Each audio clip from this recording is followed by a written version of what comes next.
fun. Welcome back, strangers. Today we're doing our weekly live stream, and we have an amazing guest. We have Margbot. So it's going to be a good time. She's a horror sci-fi narrator and the best interviewer of other narrators. Kicks our butt. I don't know about that. I don't. I actually think you guys are doing a wonderful job. So, I mean, I see you guys growing. You're doing a little bit of everything, and that's amazing. You have the whole professional stance down, like your voice, everything. It's so professional. Ours is we wing it. So I don't know why people say that. They say you're so professional at what you do. I just do what I do. I don't even overthink it or anything. And I think you guys are doing something pretty similar, if not better. So don't dog yourselves. You guys are professional too.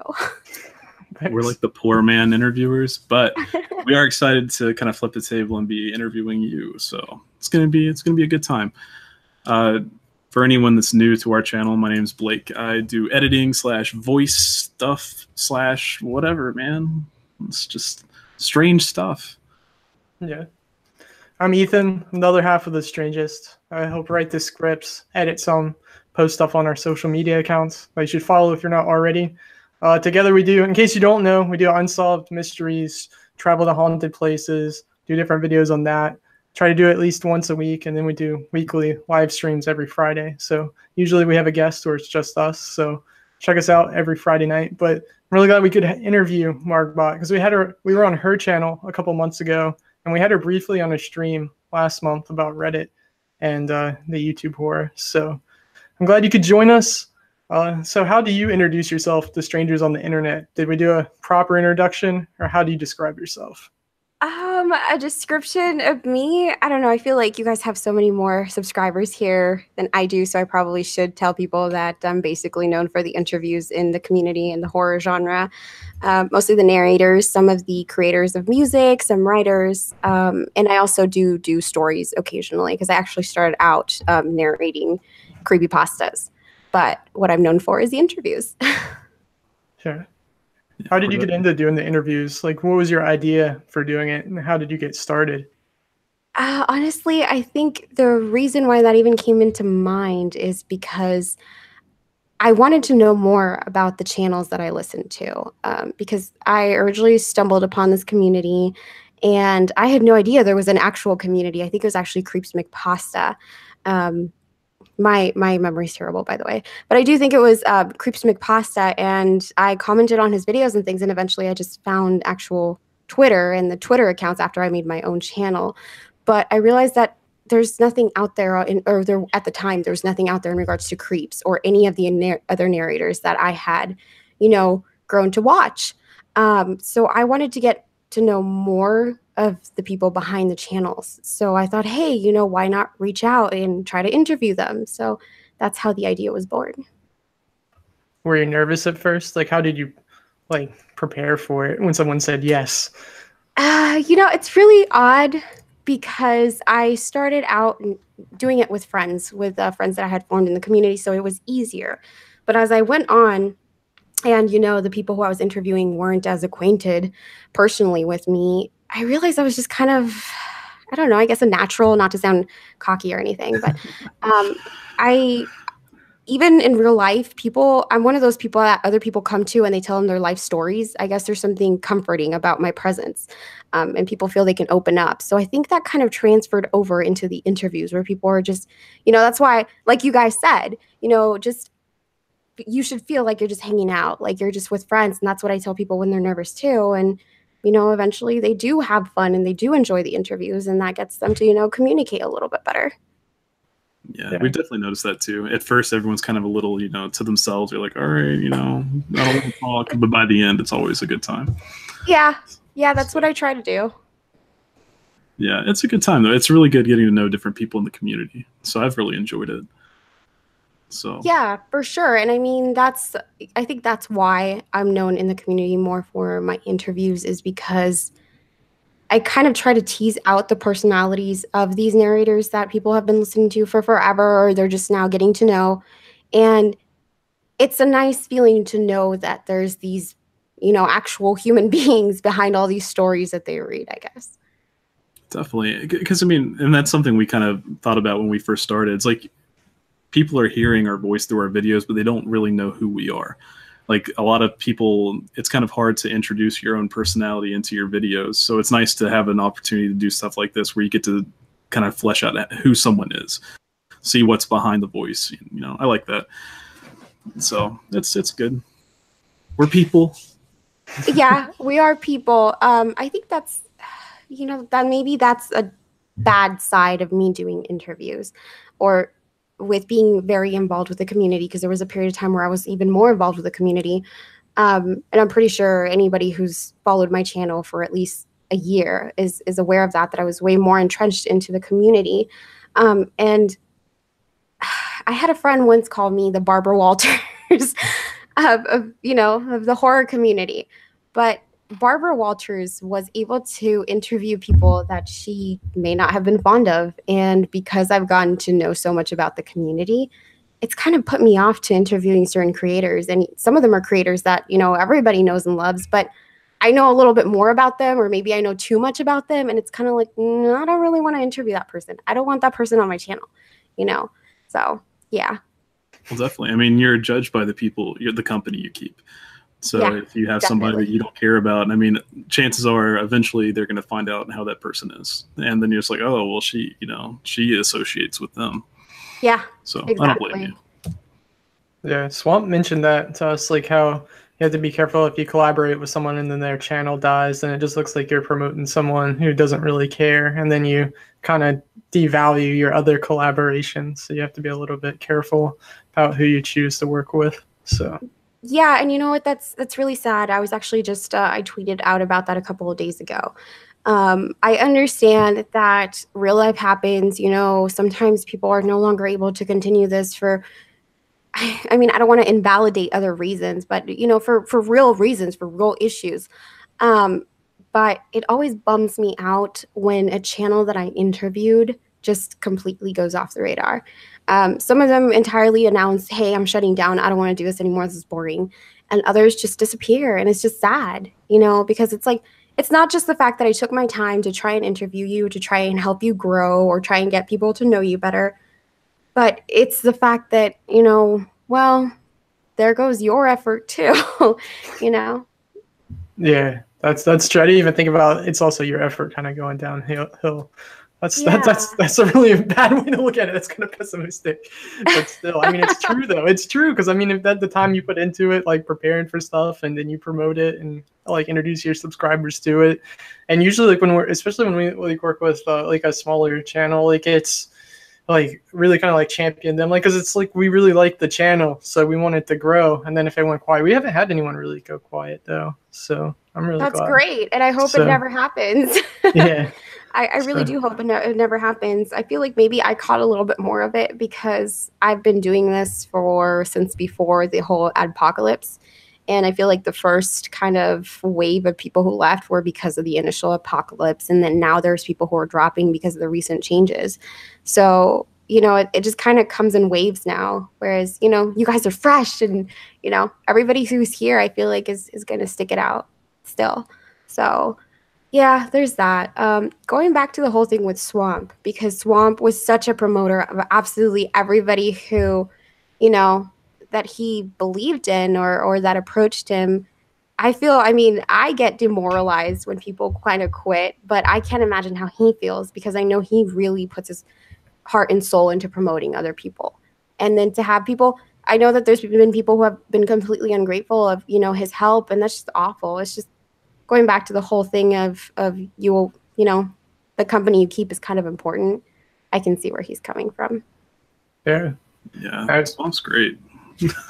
He really does a lot for the community. Yeah, definitely. Yeah, he's got a lot of good advice too. We were kind of, you know, pecking his head about it the other day. Well, yesterday.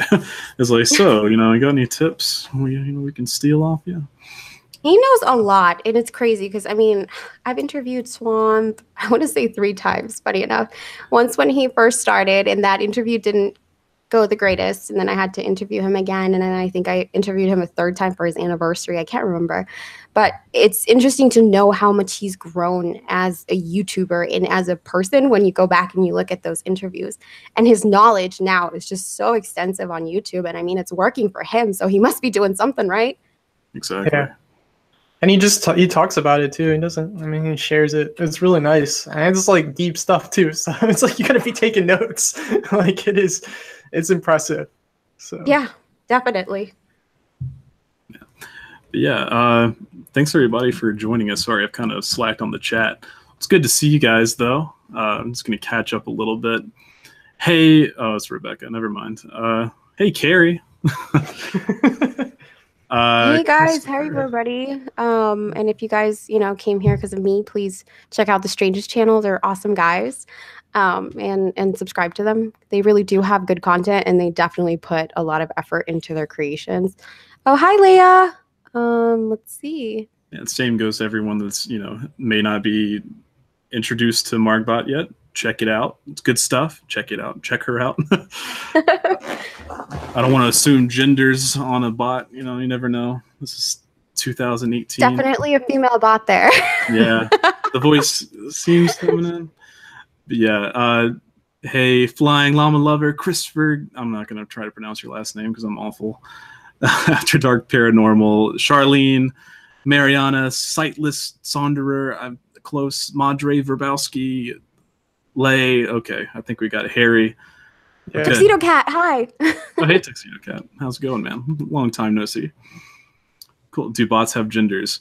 They will eventually. I guarantee it. It's going to become a problem. There's going to be. They actually already do. And I mean, I'm not going to get your stream demonetized, but I feel like female bots came before any other bots. Just saying. I mean, Rosie off the Jetsons. That's about. There you go. There. Yep. That's definitely family friendly. Oh my gosh. But yeah, thanks everybody for coming. We appreciate it. We're a little bit, well, not very much late. We're a little later than usual because we're on completely different time zones across the country. So yeah. It's amazing that we just talk to people all over. It's really cool. Yeah, I think that's one of the coolest parts about YouTube is people in the most unexpected places listen to your voice, and it's just mind blowing. Yeah, it's definitely really neat. And getting to know like what life is like in other parts of the country or world, like that's pretty cool. Like it's I remember oh god, who said it? Who was it that was talking about the ice cream looking like butter? Oh, that was Mr. Ramsey. And I think about that every time I see butter now. He said that like whipped butter, like he accidentally ate a spoonful of it off of a buffet thinking it was ice cream at the end of it. And now every time I see whipped butter, I just think it's ice cream because it kind of does look like vanilla ice cream if you're not used to it. So I could definitely see that. Yeah. Oh god, good times. Yeah. How did you come up with the whole Margbot and the branding around it? So do you really like robots, or what was the idea? I love robots. I love robots, and it actually stems from, I don't know, I want to say I was about 3 when I first saw an anime that was robot related. In the Transformers, I actually have the Autobot symbol hanging on my wall currently, like I'm an 8-year-old boy. But it's always been entrenched in since my childhood in my life. So I grew up with that huge Transformers fan. And I've just kind of grown with it. And then when I decided to start a channel, I'm like, what can I name it? And then I started thinking of all these cheesy names. I'm like, no, that's dumb. And then one of my friends, and then it just caught on with my other friends. But when I was in high school, used to call me Margbot because of Autobot and my first name. So they just melded it together. So thus Margbot was born. And then I was like, you know what? It would be so cool if my avatar was basically like half my face and the rest of it kind of like skin peeling off. And there's like a robot underneath. So that's awesome. That's Margbot. Yeah. We missed it. We could have been Blake Bot and Ethan Bot, but no, had to be the Strangest. Yeah. I think the Strangest is pretty catchy though. We wanted it to be as vague as possible. That way we never got stuck in just the horror, like the horror world. It's like if for some reason something happens with horror, at least we can talk about just other weird shit. Yeah. So, but it's grown on me a lot. The whole stay strange and stranger danger thing Like Yeah, that's exactly. I sold it mean, the for me. sky's the limit with how you guys can use your branding on that. So I think that was really smart. Yeah, talking about little kid things like how you were a kid and liked robots and stuff. My shirt is based off of an idea I had as a kid, like Stranger Danger when I was like 3. I had How the little like cute. face I mat, like like the I used to go around wearing that and call myself the Stranger. So I didn't know the backstory. That's yeah, great. that's a really Oh, see, you that's guys just learned something about each other. yeah, Nice. Yeah. yeah. You never know Very what's going to nice. happen on our stream. I've And actually you know, got Navi wearing a shirt too, but she's asleep, so I'll leave her alone for aw. now. No, see, it's funny because if I saw your shirt right now out on the street, you guys could just generally sell that shirt and people wouldn't even like it wouldn't even have to lead back to your YouTube channel. I think Hey, they would man, just wear it. take it. Yeah. Thank you, though. That's Rebecca, Ethan's wife, does all the shirt designs, so she definitely deserves credit for that. She's mad that I'm Nice, not very wearing the nice. pink one. That she made a pink one today, and I'm not wearing it, and she's upset. Oh. Good job, Rebecca, on marketing them properly. Let's see. Oh God, there's all these bot talks. Hey, don't turn around. How's it going? You know, I gotta say, when I started the channel, though, I didn't know that there were other channels that had bot at the end of them, and then sometimes I got accused of ripping them off, and like that was not the case at all. I had no idea there were other bots. Like I feel like at first I thought Rainbot was the original, and then Rainbot actually told me Litterbot preceded her. So I think it all started with Litterbot, and then Rainbot, and then there's me. I don't know that there's another bot, at least not in the horror community. I think yours is pretty original. Like I would have never. I mean, I guess I think a Rainbot like is completely separate, so I would never thought you guys like would have even been based off of each other. I guess that's kind of dumb. I guess there is, I guess you could say, but I think it's really cool. I think the whole picture thing, that's why the whole like intro questions are just about robots, because I really like the whole branding and stuff behind it. So I'm glad you liked the thumbnail, because I was like trying to go for that. Oh no, I loved it. Thank you so much. Like I saw that, I'm like, wow, they're good with their thumbnail. But yeah, no, definitely. You know, the whole robot thing is just ingrained in my life. So do you have a positive, like optimistic viewpoint on robots, or do you think they're going to take over the world, since a lot of your stuff has like destruction in the background? So at some point in my life, I am going to complete, because I already started an origin story for the Margbot character, because there is a story to her. But see, I feel like there's many inventions that humans have come up with, and instead of helping our lives, they've actually taken away from them. They've kind of deteriorated our quality of life. That's why we're becoming so antisocial. And unfortunately, I feel like eventually that's what's going to happen with robots / AI. Kind of as silly as this might sound to some of you, but kind of like an iRobot situation where they just get tired of our shenanigans and they're like, well, whatever, you know, we're sentient too. So we should be able to have our own lives. Yeah. I mean, that's where it's going to end up going. The thing is, like, we've kind of traded in experience for convenience. Exactly. Like, everything is so much easier. You don't have to go out and actually meet people. You can just go online and swipe. Like, you don't have to do anything. Like, I don't have to get up and hit the light switch. I can just tell my, Echo to do it for me. So it's like, we will have a very convenient future, but it's like you said, once they become self-aware, it's like, why are we taking orders from all of these really imperfect things? So we can do everything ourselves. Yeah, see, it's not just the self-aware part. It's the fact that we're designing these artificial intelligent creatures, I guess you could call them, that are more intelligent or have the capability of becoming more intelligent than we are. And a strange example, I guess, but the movie WALL-E, for all of those of you who have seen WALL-E, like, that's what's going to happen to humankind in the future. We're just going to become blobs because we just float around everywhere and everything's done for us, like you were saying, convenience. Yeah. And I think they'll look back and they're like, oh my God, they warned us. Yeah. There's this old movie. It's called, what is it, Terminator? Exactly. Like, oh, they predicted us. this. Yeah. But whatever. I hope I'm not alive when that happens. But I mean, the way it's been going, the last 30 years of technology has grown so quickly, you never know. Yeah, and it's curious because I've seen, some reports that even little AI robots that have been designed with, a particular pattern of behavior have already started exhibiting behavior that wasn't programmed into them. So, yeah, real interesting stuff. Yeah. I mean, like Elon Musk and a whole bunch of people are like against like doing AI or like doing all the research into it to actually making a fully functional AI just in case. What do you think about, do you think we're possibly living in a matrix? Like if AI is possible and we could create another mind, that opens up the idea that we could create simulations. And then if that's a thing, then that means there's an infinite possibility of simulations, because then simulations could build within each other. And then you're more likely living in a simulation. Do you think that's the case, or do you think we're living in the real world? So it's really interesting you asked me that. And I'm just going to preface the rest of this interview by saying that some of my ideas or theories about existence may seem like really off the wall and may make anybody who's followed my channel before or anybody new like turn them off to it. But I do think it's possible that we're living in a simulation. I mean, we have some of the brightest minds that have already speculated that we're living in a simulation. And I mean, that's not fringe science. That's, like I said, I think it was Elon Musk or Stephen Hawking, maybe both, that have before speculated that we are living in a simulation. So I wouldn't be surprised. And maybe that's how you explain deja vu, is, you know, it's a simulation restarting. Something, there was a glitch there. Something quite didn't go right. Glitch in the matrix. Yeah. It's a deja vu. That would also explain all these green triangles above our heads. Yeah. It's like, seriously. I don't know what that's about. Like, I walked into a room one day and the door disappeared. I was just stuck. I was just Stuck in a loading screen. Oh my God. Weird shit, man. Yeah.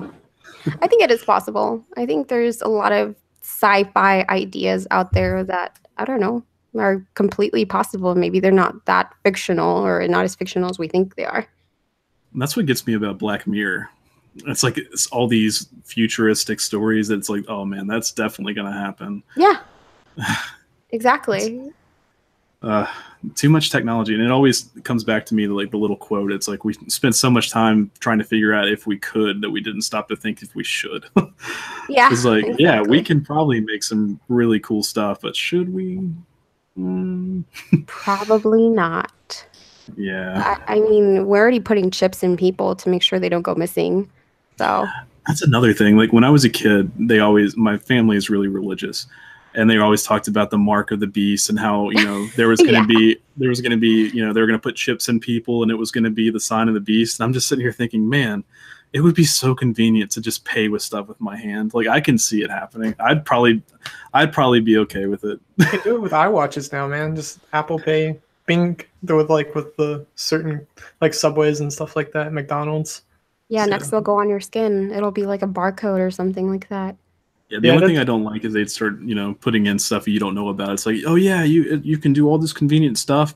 It does track your location, but Yeah. other than that, we got See, that's one of the arguments for the reason why like technology rights are so important. Like if you think about how crazy it was back in the day, like everyone was so like the government can't read your mail, but now they're like anything online, if you put it out there, that's fair game. But people are saying that as like technology like becomes wearable and maybe integrates into you, like becomes a part of you, that's opening up the government or anyone to your whole mind or your thoughts or what you see, since it just based on precedents we're setting now with cell phones and computers and what they can look at. So that's a scary thought. It's cool though, because we all have tinfoil hats on, you know, right next to our desks. Yeah.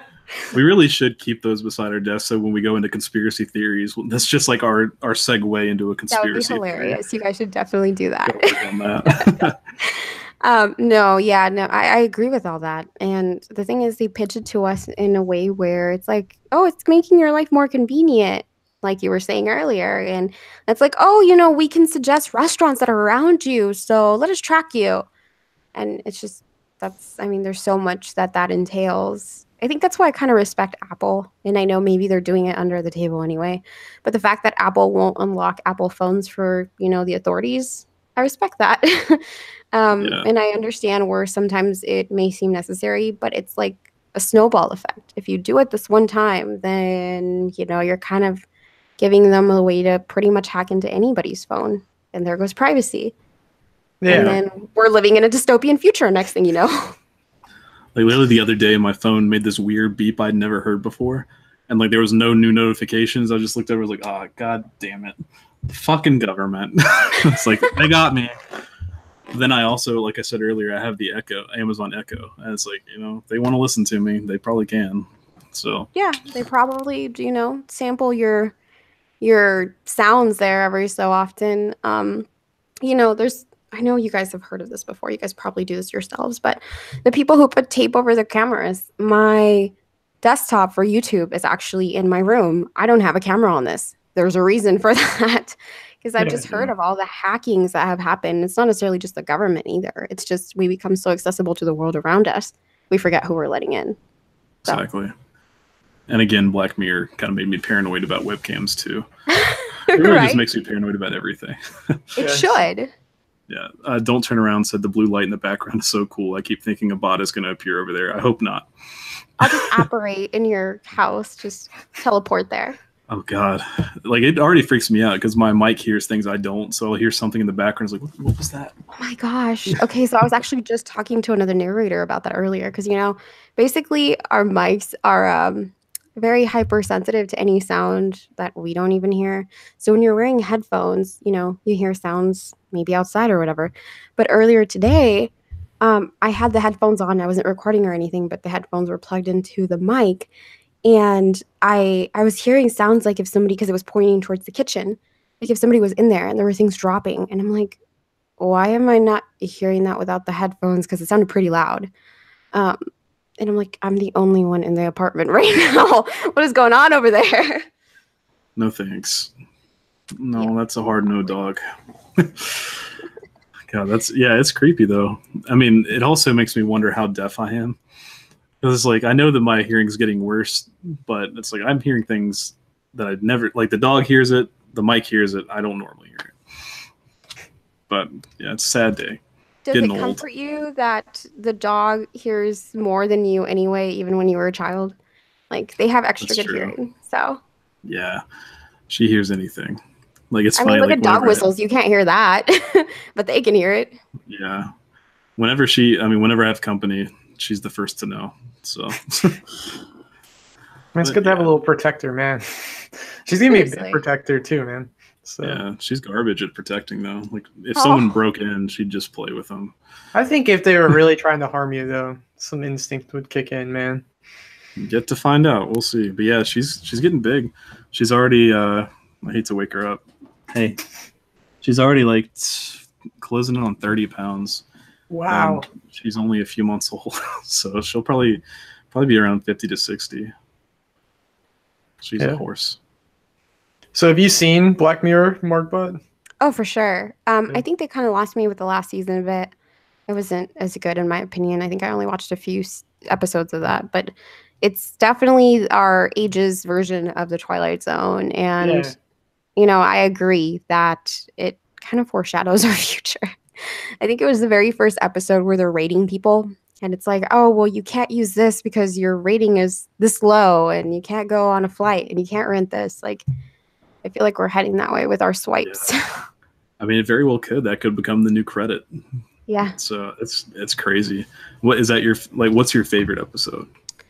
I want to say my favorite episode is one in the new season. And that's the one where the mom could see everything the daughter was doing. Yeah, Archangel. Yeah, I mean, I don't have kids, but I could see why that would be appealing to a mom. Because, I mean, your kid goes missing. What do you do? That's like a terrifying thought. So I could understand why the mom did it. It was terrible the way it ended up, though.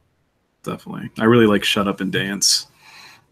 That one's so different. Which one was that one? That was the one with the webcam where they watched him and then they made him do stuff. Oh, okay. Gotcha. Yeah, it's good. Go watch it, people. It's on Netflix. Good stuff. Yeah, it'll make you really upset. Yeah, someone said they hadn't seen it. You should definitely check it out if you like science fiction or the Twilight Zone or just learning a moral at the end of the story. But hold on. Someone asked, Harry asked, what's your favorite robot film? What are your favorite like science fiction or horror like movies or TV shows, books? Like what inspires you, or what do you like read or watch in your spare time? So I will answer the robot film, and it's probably not going to be what you guys think it is. I was asked this question by a Twitter follower yesterday, and just generically speaking, because I grew up with this. I love the Transformers movies. But the other films that I like that incorporate robots aren't like the blowing up, action that, people might assume that I like. I actually really enjoy Robot and Frank. Have you guys seen that movie? I haven't seen it. No, I haven't seen it either. You guys have to check it out. It's just so heartwarming. So basically, this robot is assigned to this older gentleman, because he can't do everything on his own anymore. And it's the relationship between him and the robot. Oh.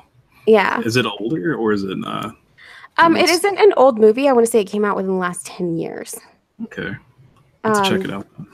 So yeah, definitely I would recommend it. I forget what the actor's name is, but it has, a good actor in it as the older gentleman. I love Wall-E. I know it's animated and maybe it doesn't count, but I do love Wall-E because I feel like it kind of foreshadows where our society is going if we keep going down the path we're going. Wall-E though has also like a optimistic viewpoint. The fact that humans just live a life of luxury and we have robot servants. I mean, it's not like the movie In Time where the rich or what's the other movie where it's Matt Damon and he has to go to the space station up that where they keep free healthcare. So I mean, everyone's got Elysium? some sort of universal. Yeah, Elysium. So some people have like universal, like robots and everything are making your life better. It's just you also destroyed the planet at the same time. So I mean, it's got both viewpoints. So yeah. So there's that one. I also really enjoy iRobot and Blade Runner. I mean, Blade Runner is kind of a classic, right? Yeah. Just because it really touches upon the existence of what it is to be a robot that is sentient and has self-awareness. So definitely those. And there's actually a new one, but I'm hesitant to share the title because I feel like it gives away the entire twist of the movie. There is a movie on Netflix that I recently watched. It's very good. And I mean, I feel like I'm just talking about nothing now because I can't tell you guys the name because the robots are the entire twist. No. But yeah. Watch every single movie on Netflix thinking that there's going to be a robot twist. Hey, it was recently released. If that kind of narrows it down.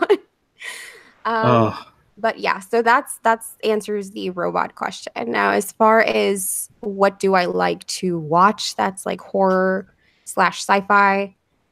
I don't know that there's very many shows currently on that are horror/sci-fi on TV. At least Stranger Things. Just saying.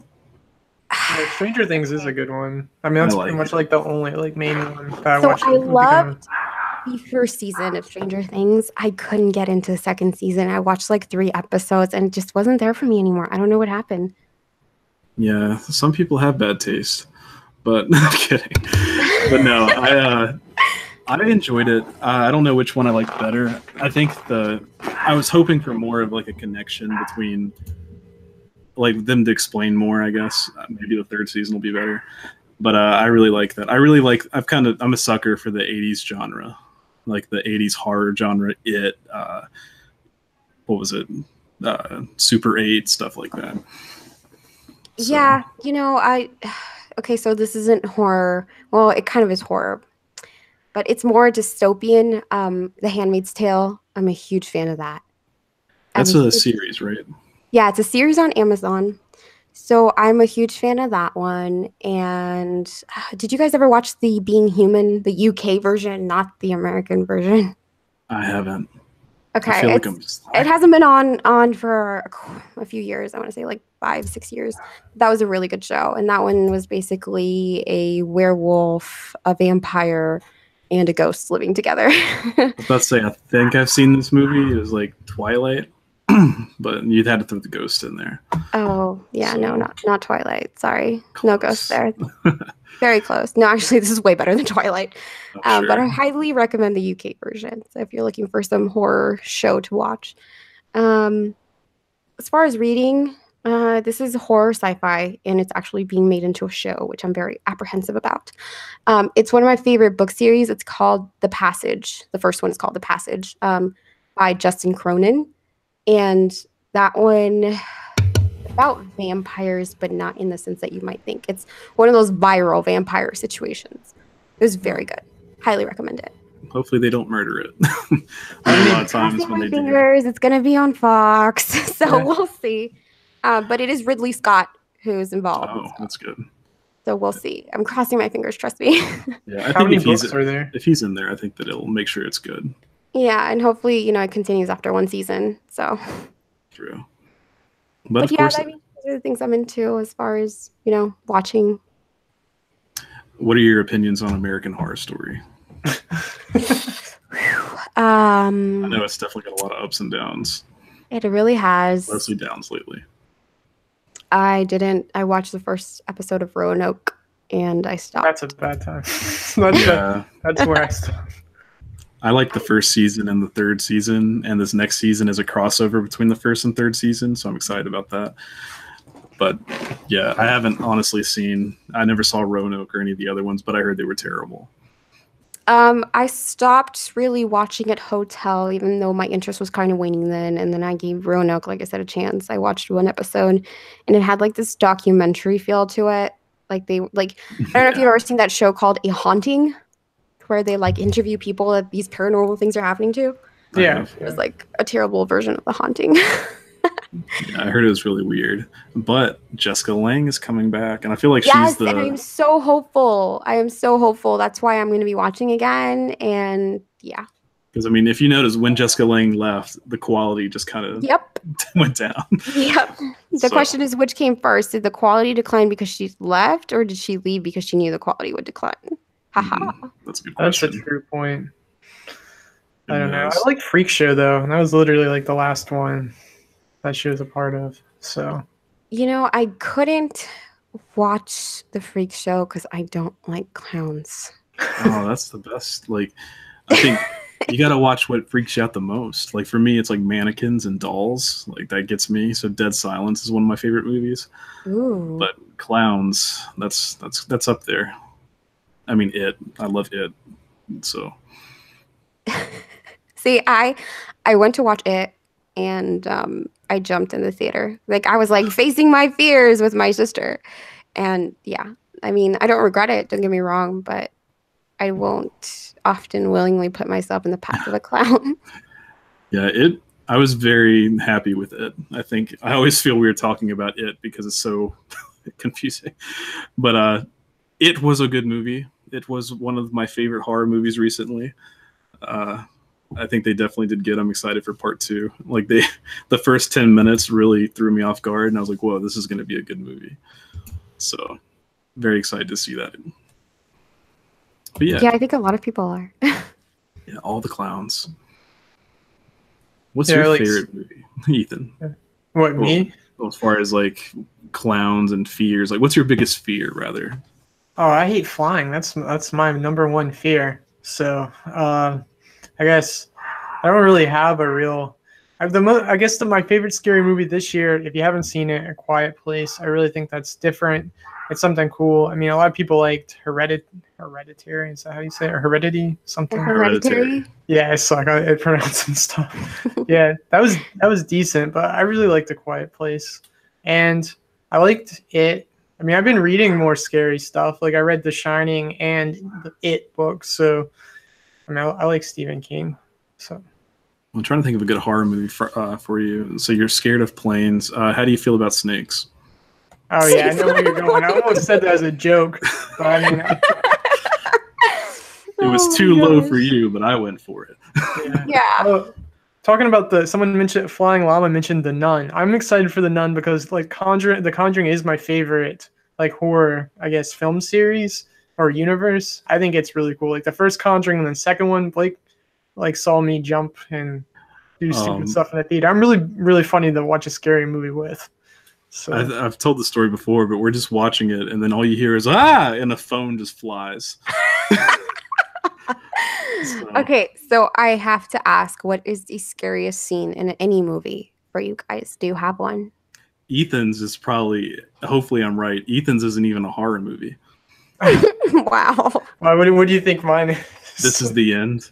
Oh yeah, that one definitely. That jump scare got me. Like, And the funny thing about that is that same jump scare, I was watching on a plane.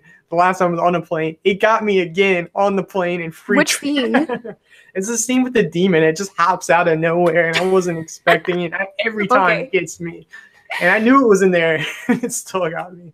So. Very nice. Very nice. Okay. Yeah, for me, it's kind of cheap because now it doesn't bother me at all. But the first time I saw Insidious, the part where the red, demon's like behind his head, that really got me.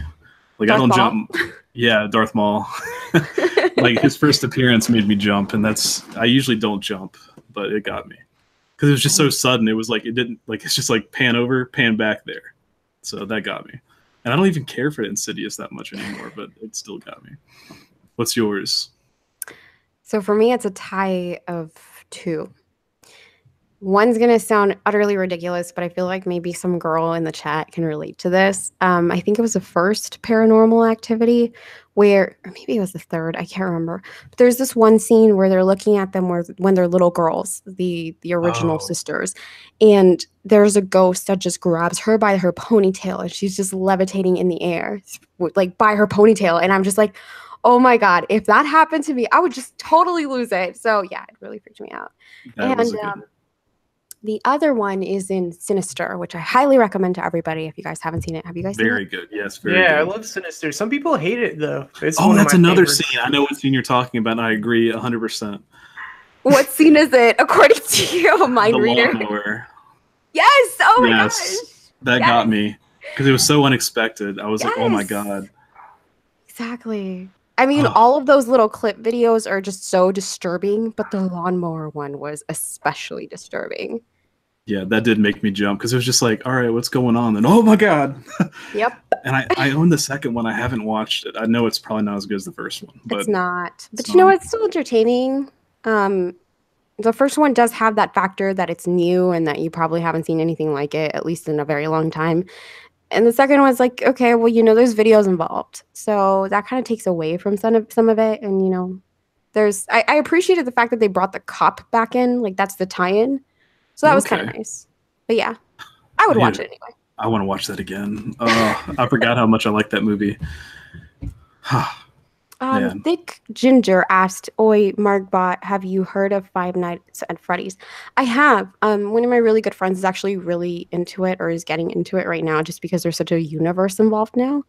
What do you guys know about Five Nights at Freddy's? I just know that it's like a Chuck E. Cheese type deal where like they're killer animatronics, or there's like killers hiding in the animatronics. I'm not too sure.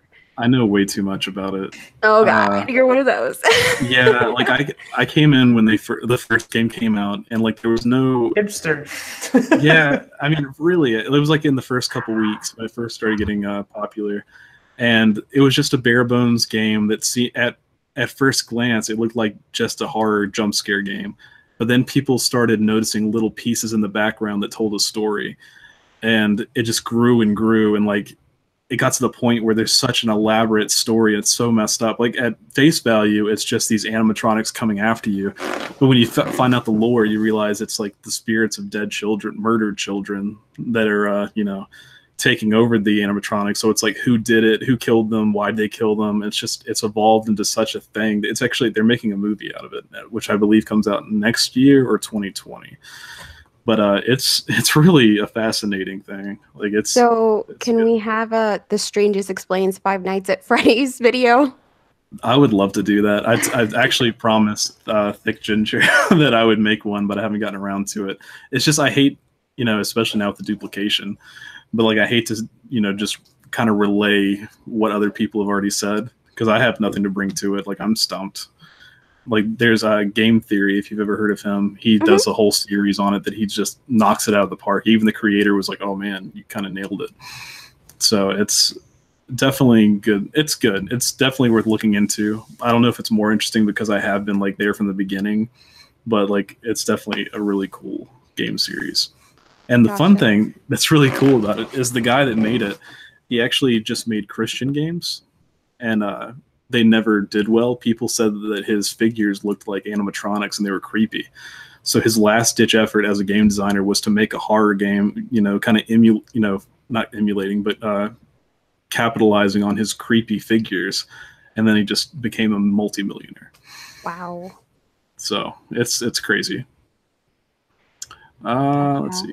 Don't turn around. Sorry. Asked, did you see the English Misfits? I did not see the English Misfits. Don't turn around. And thank you so much for being here. Yeah, I haven't seen that either. Let's see. I heard it's pretty good, though. The new Predator looking dope, though. I do want to see that. They're just remaking all the movies. Let's see. Have you guys... I was going to ask, have you guys seen that? It's a YouTube channel, the Bedtime Horror Stories from the Clown. Yeah. Yeah, I have seen. I haven't seen a lot of the videos, but I've seen him around. Yeah, if I don't want to sleep, that's what I tune into. Yeah, his intro just like gets me. His voice too, like, oh my god. And he's usually always in character, which is kind of cool, but it's also terrifying. So have you interviewed him? I have not, but he is on my list, even though he doesn't know it. Yeah. So ta-da! Yeah, he seems definitely like the theme and the mask is really creepy. I do. So, of course, you don't like clowns, so I guess don't you're like clowns. So yeah, I'll just have to turn off like my screen when I'm interviewing him. Hi, Pop. Sorry. This is Sasquatch. Oh, you're fine. Yeah, she was being loud upstairs, so I came and got her. I would put Navi on the screen, but then they'll probably freak out at each other. Navi and Sasquatch don't really get along yet. Have you played the game A_2481? No, I've never heard of it. What is it? Do you guys know? I have not. No. What kind of game is it? Yeah. Like what platform? How do you play it? Can you stream it? Because Blake needs a game to stream. I do. Yeah. Speaking of which, I don't know if I told the stream, I've actually out of commission for gaming for a little bit because we had a lightning storm and I found out the hard way that my outlets were faulty.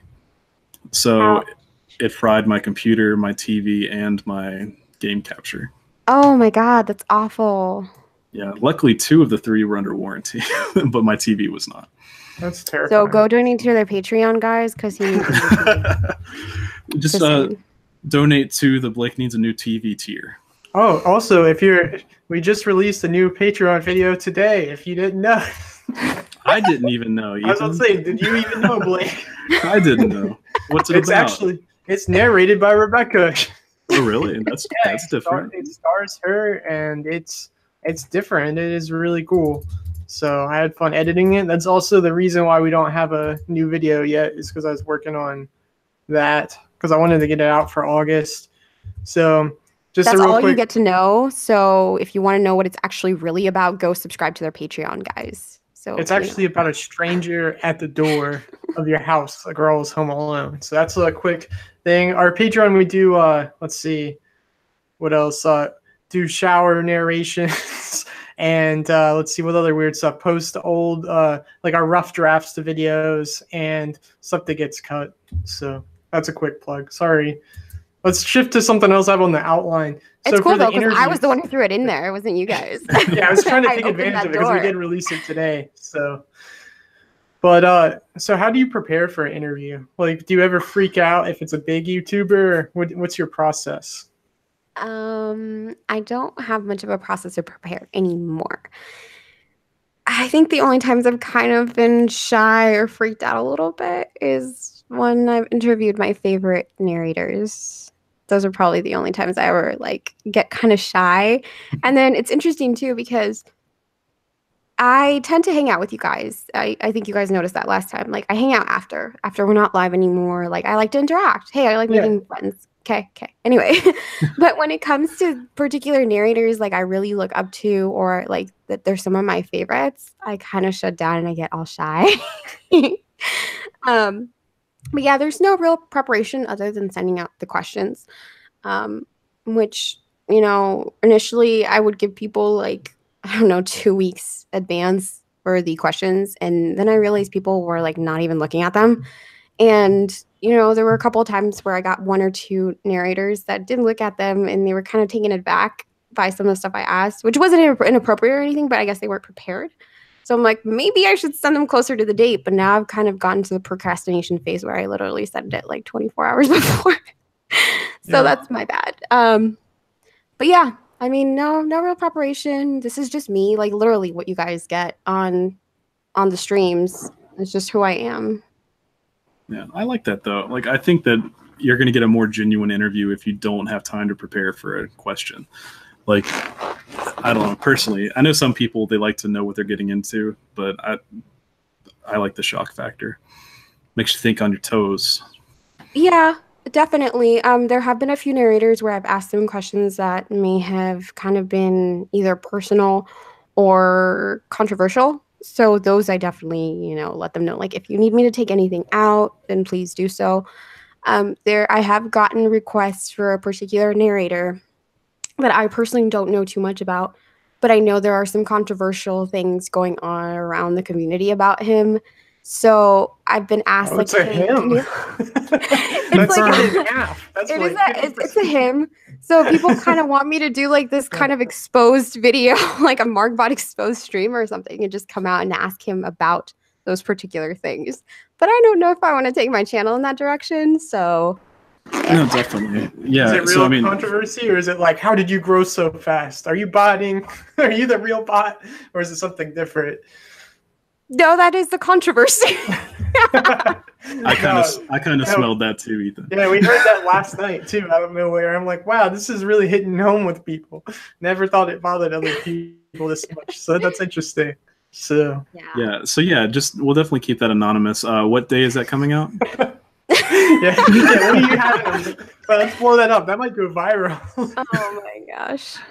Anywho, off topic a little bit. I just thought I'd throw this in there to segue because I don't want to fuck with people. So next Monday is our 1 year anniversary. Oh, and by our first video ever was on September. Wrong date, man. When is it? It's next Thursday. Oh, how would it be a Monday, man? Okay, I'll explain why I thought it was next Monday. I'm getting confused because, all right, so our first video was about Notre Dame in Indiana. And by a weird turn of events, on Monday, I'm going back to Indiana. Yeah. So I was thinking about doing the Strangest Returns video, like a live stream or something. So I think that would be pretty cool. Might as well. It's like I have no choice. Come back full circle. I think that would be cool. Yeah, there's a tiny part that added to. We did a collaboration with Goodnight Goosebumps on university videos where he did. I did a compilation of our videos and I added to some of them. And Notre Dame, I added a tiny section to it, but I don't know if it's enough to make a video of it. Also, Michael Scott, we're supposed to do a collaboration with him eventually, September 13th for Mothman again. And I had a whole part of that script that I cut out that I gave to him. So I don't know if he'll do anything with it, but that's something cool. So, I mean, no disrespect or anything, but every time you guys say Michael Scott or post something with Michael Scott, all I can think about is Dunder Mifflin. God, no. No. We talked about that before. Like, it's unfortunate because whenever I tell someone, it's like, you should check out Michael Scott, they're like, the Office? I've watched that. It's like, well, just YouTube it. They're like, The Office is coming up. Yeah, exactly. So, it's unfortunate because he's got a really good content. If you haven't interviewed yet, you should interview him. That is a really good suggestion. Michael Scott, he's an awesome guy. He's super nice. It'll be a fun time. Will he be upset if I crack Dunder Mifflin jokes? Like just one? He's got to be used to it. I'll definitely check him out. I don't think I've seen his channel. I think you guys have had him on a couple of times, but I don't think I've ever actually checked out his channel. So I'll definitely do that. Usually when we mention his name, he pops up. So I'd give it about 5 seconds. He'll probably talk to you. Okay, no worries. Yeah, he's really nice. Yeah. Carrie asked, like, who's your favorite person you interviewed? I had a question similar, like, what was it like to interview Chills? Was he your favorite or was someone else? You know what? I don't think I have a favorite interview. I do have the interviews where I've interviewed some of my favorite narrators, but I don't think I have a favorite one. Chills, he's such a relaxed guy. I mean, I know there's still people. I'm not saying that I put anybody on a pedestal, but I was so humbled that I don't even remember if I was at 1K at the time. Maybe I was already, but he reached out to me and I was like, whoa, like I lost it. I was like, I fell out of my chair. I was like, how does he even know about my channel? But he's like, hey, if you wanted to interview me, like I'd be up for it. And That's really cool. Yeah, no, definitely. He's a real humble guy. He's not snooty at all, even though he has a big channel. So, yeah, it was nice being able to just kind of get to know him better because, most of the bigger channels with 1 million subscribers or even half of that amount, like it's impossible to talk to them. But no, he completely reached out to me. He was really down to earth. He was super kind. And ever since then, he's included me, I think, in 1 or 2 of his things on his channel. So, yeah. That's really cool. I didn't know that. That's awesome. Yeah. Yeah, he's a pretty cool dude.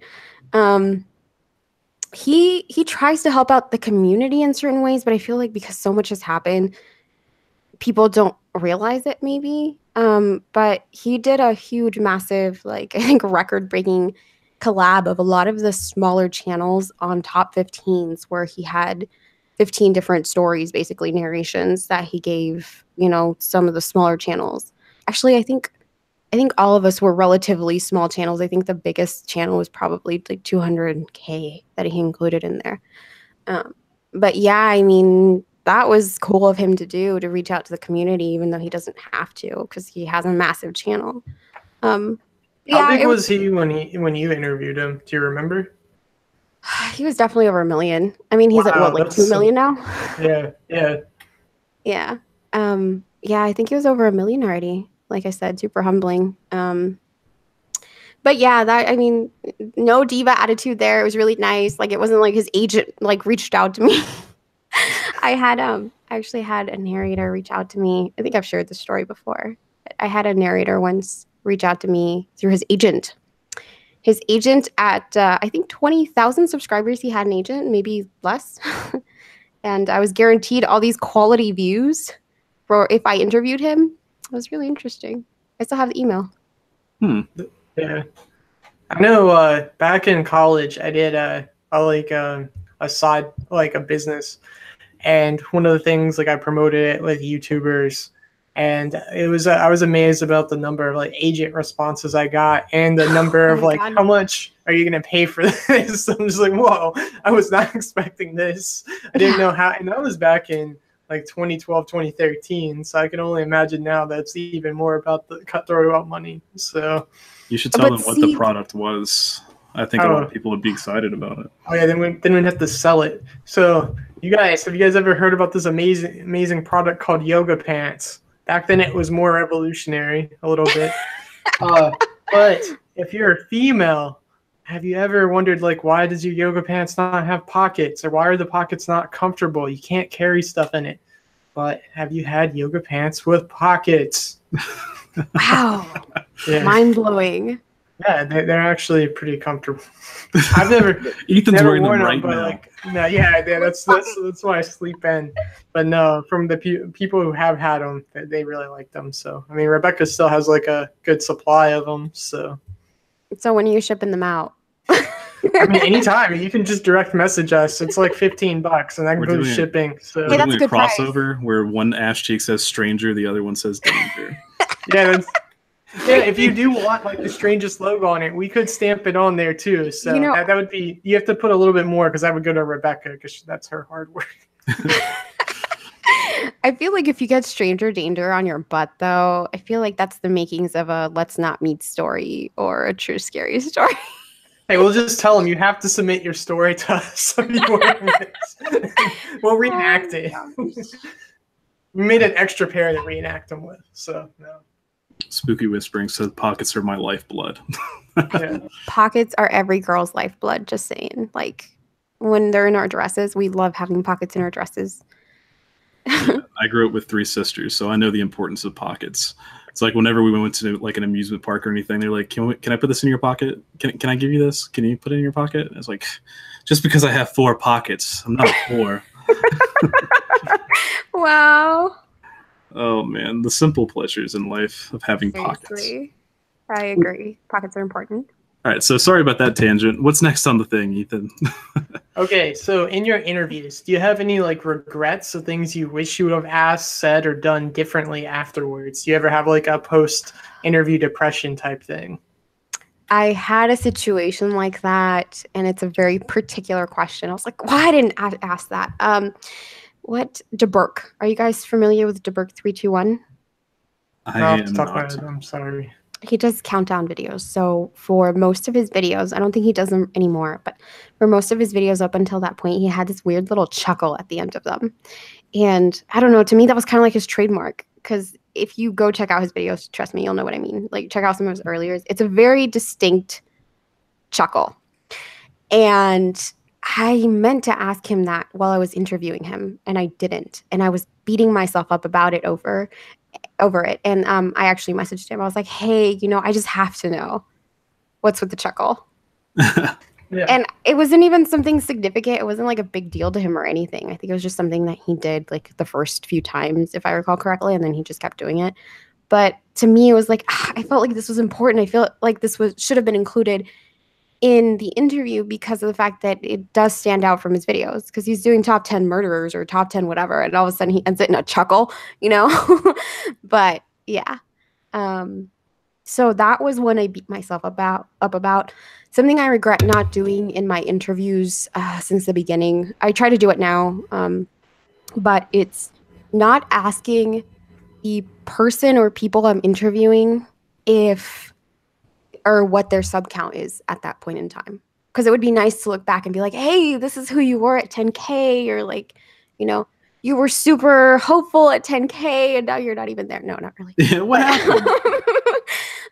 But yeah, I mean, like, I got to do that with Swamp Dweller a bit, where we looked back throughout the years. Actually, I think it's only been 2.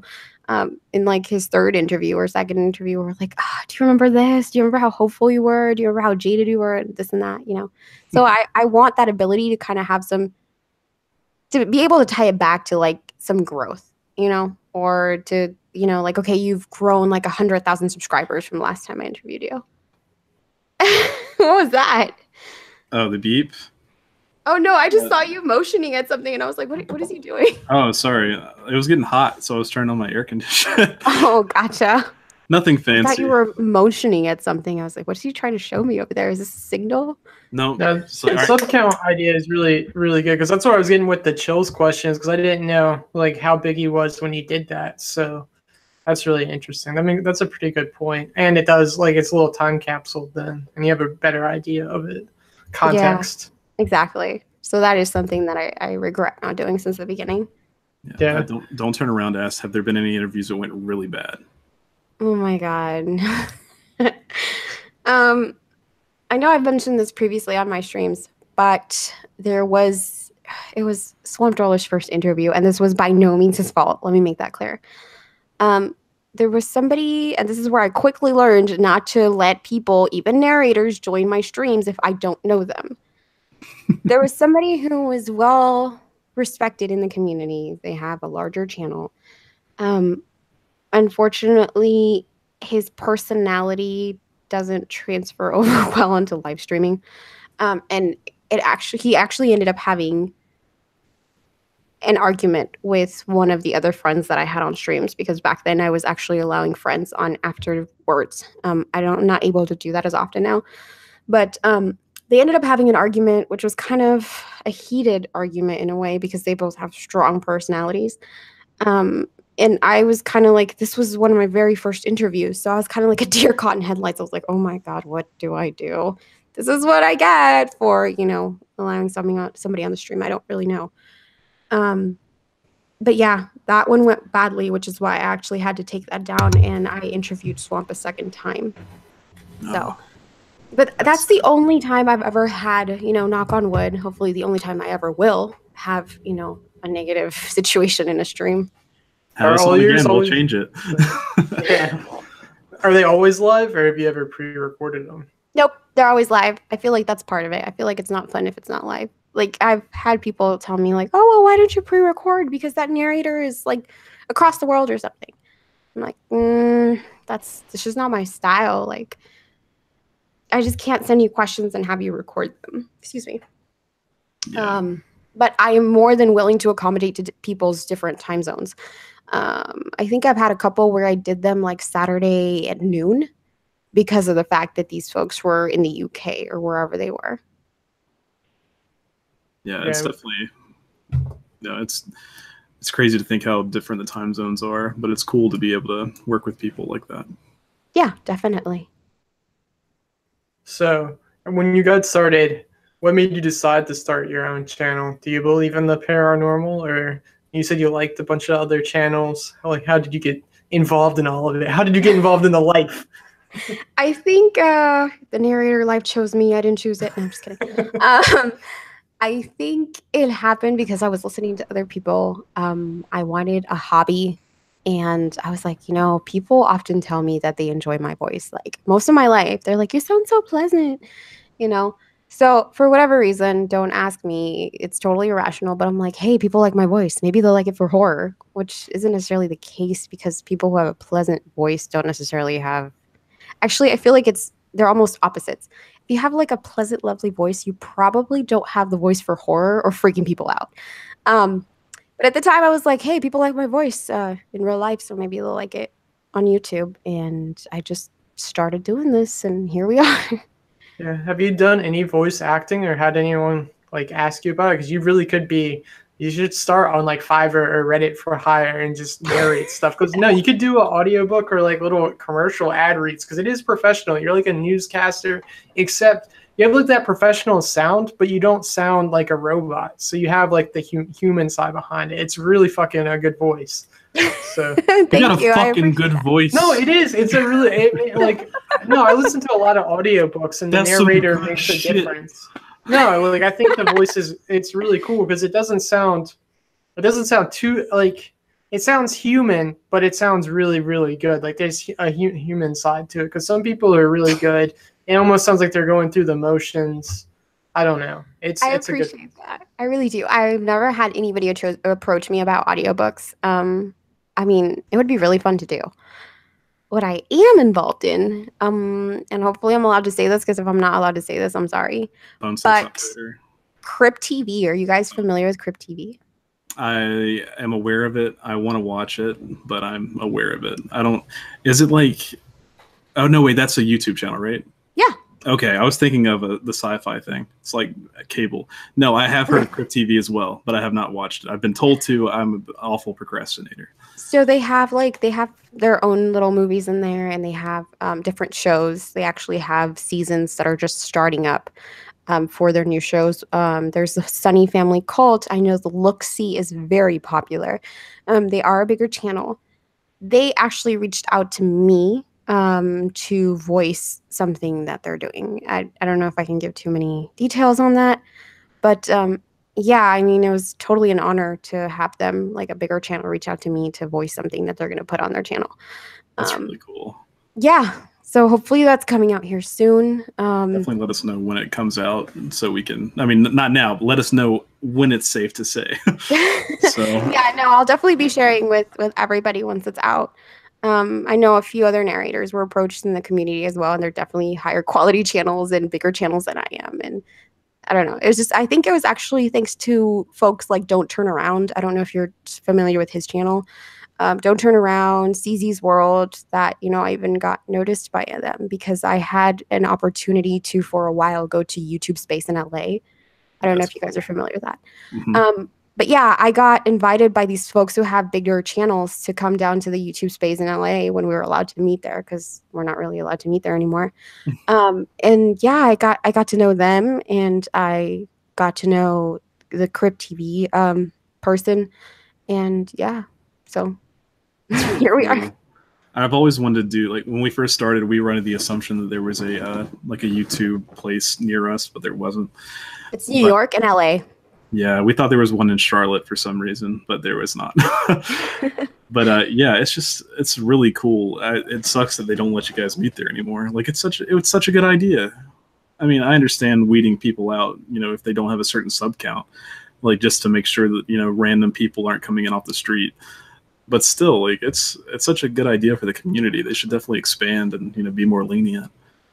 Yeah, and see, well, the way it was working out is they were allowing certain groups, like, I guess you could almost say clubs, that had channels of a certain genre to meet there. I got to go, if you have 10,000 subscribers, or at least back then, if you had 10,000 subscribers or more, you could go and check out the place. I obviously don't even have that now, and that was like a year ago. When I first started going, but I got invited by CZ's World, and he's like, hey, you're in the area, we'd love for you to come. And then Don't Turn Around also incorporated me into those meetings. And so we got to meet there, and I know there were things like the vegan, group where they had vegan channels and stuff like that, but they shut that program down. And they didn't say when they were bringing it back. And as far as I'm aware, they still haven't brought it back. So it's really unfortunate. It's really cool that you're a part of it, because when you ask like if we knew about it, I'm like, it just sounds like a myth. It sounds like an internet myth that it was even a thing, that you were able to be a part of it. So it's just so cool that you got to do it. Yeah, it really was. And I felt super special because I got included with these really big channels. I'm like, I don't belong here, but thank you so much, guys. And, it's interesting because when I went there, because it was just horror on YouTube in general, you have a lot of these people who are like filmmakers and, they like work on series and they're more visual because, hello, YouTube is usually visual. Then they met me, and some of them couldn't quite comprehend how it is that we do our narrations and we don't have like our faces on there, because YouTube's usually about seeing people's faces and actions and things like that, whereas for a lot of the narration community, you never get to see the person behind, like the face of the person behind the narrations. If you get footage, it's stock footage, so to them it was kind of like bizarre what we do here. Yeah, definitely. I mean, it's just a part of YouTube where voice is more important than visual. So yeah, exactly. Yes. Swamp told us last night, like he was saying, like, yeah, the audio is what matters. It's like a podcast. The visual stuff doesn't matter for. Does that hurt your feelings too, Ethan? Yeah. I mean, I have a problem. Like, I really like the idea of doing the whole filmmaking thing, but at the same time, did business, and one of the things with like businesses, you got to have your like most viable product, like the easiest way to put something out, and it's so easy to try to like overdo stuff in a channel. I mean, I thought about for October, and this would be like really different. Is just like our Patreon video we just released is like it's based on a true story, but it's written by me, and it's written more from like it's more written like a no sleep story from like the person's perspective. So I was thinking about doing like long, like 30-minute compilations just to see how they do in October. It depends how fast I could write and churn it out and still like have it kind of be decent. I don't know. We've tried different experiments in the past, but it's a real struggle to keep up, I guess. Ours is like quality versus quantity, but you have like, I mean, even Sir Spooks last week was talking about how he's going to start extending his videos because, I mean, people are releasing like long videos. They're doing really well. So in ours, we've increased it. We've doubled the size of our videos recently. It's a lot. Like we went from like 4 to 5 minutes to where we've been 8 to 10 lately, and some have even been past that. We had our longest one Blake did with Unit, a Europe history one, and that takes a lot for us because I mean it's all written, filmed, and all that stuff. So I don't know. Yeah, it is difficult to know what YouTube wants sometimes. You're right that the longer videos do seem to do well, but in your situation, you were saying you guys write and you basically do everything. It's not as easy as, me going and recording a story that I found online and then putting some stock footage on it. So I feel like YouTube's very confused. I really do. Yeah, but I mean, looking at, like, I've been watching Mr. Ramsey a whole lot, but watching his growth and what he's been able to do and churn out, I shouldn't say churn out in a bad way, in a good way.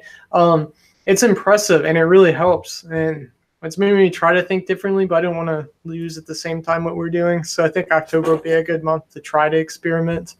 So, I think October is a perfect month to experiment. I know even the other channels that are not horror use that month to experiment. And they're like, hey, we usually do countdowns on movies. So let's talk about, let's focus this entire month on scary movies, even though, that's not usually what they do. So I think October is definitely a perfect month to experiment with other spooky avenues. Yeah. I'm excited. October's my month. Like I've always been a Halloween person, so I'm excited about it. It gets me in the mood to make more videos, so we'll have to do something. I think it does for a lot of us. If I could go back to that question where you guys, because I think it was Carrie who brought it up, but that question where you guys asked me if I regret anything in regards to the interviews. I wish I had been bigger or maybe more aggressive when I first started the interviews, because there's a few of the folks who, you know, were staples in this genre, like Lazy Masquerade and Corpse Husband, and, you know, a few other names that aren't as active now, and I wish I would have had the opportunity to interview them then. And I did reach out to a couple of them. I actually did reach out to Lazy Masquerade, and he was super, super nice. He turned me down because I think that was at the time where he was starting to slow down with his updates, but he said he would love to include me in something he was putting out. But there are other names out there where it's like, I wish I would have already started the interview so I would have had that chance to interview them when they were like symbols of the community. Right. So that is a regret I have. Yeah. I think the interview process is like the coolest thing. Like, we got the live stream idea from Goodnight Goosebumps. I don't know when our first guest was After Dark Analysis, and we did The Shining. And I kind of evolved from there, from having a topic. We had Apex TV that wanted to be interviewed, and that was like our first, like, I don't know if it's our first straight where we made it more based on our interview, but it helps a whole lot to have a structure, be able to talk about different things, be able to tell people in different ways for people who don't do their own streams or anything. But it helps, like, if someone doesn't want to do a full collaboration, you could be like, hey, would you want to be interviewed, or would you want to do this? And it helps promote things in an easier way. Like, it's a natural way to make content without putting as much effort into it as other things. So at least for us, and we still put a decent amount into the outline. You got your outline the latest of anyone lately. I'm really sorry about that. Did you guys get revenge there?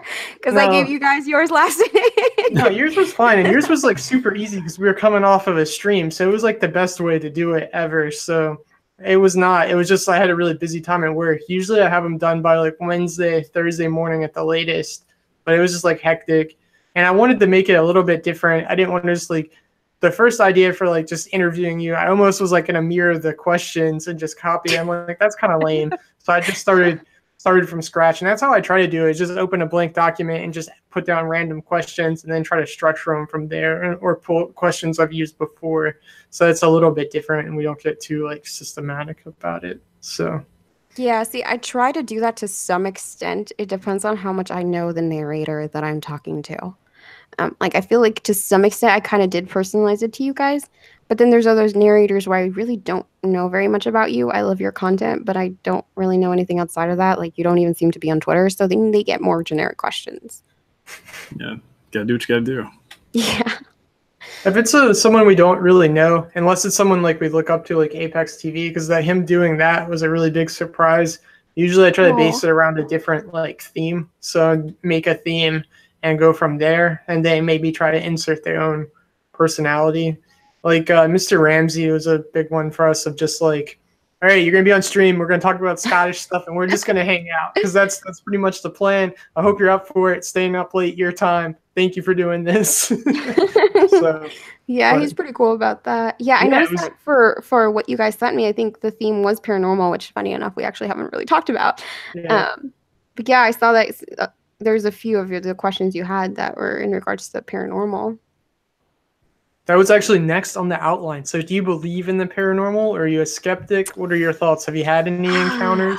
Okay, so here's the thing. I have I already said my whole thing on I'm a weirdo, but I do believe in the paranormal, but not in the way that most people do.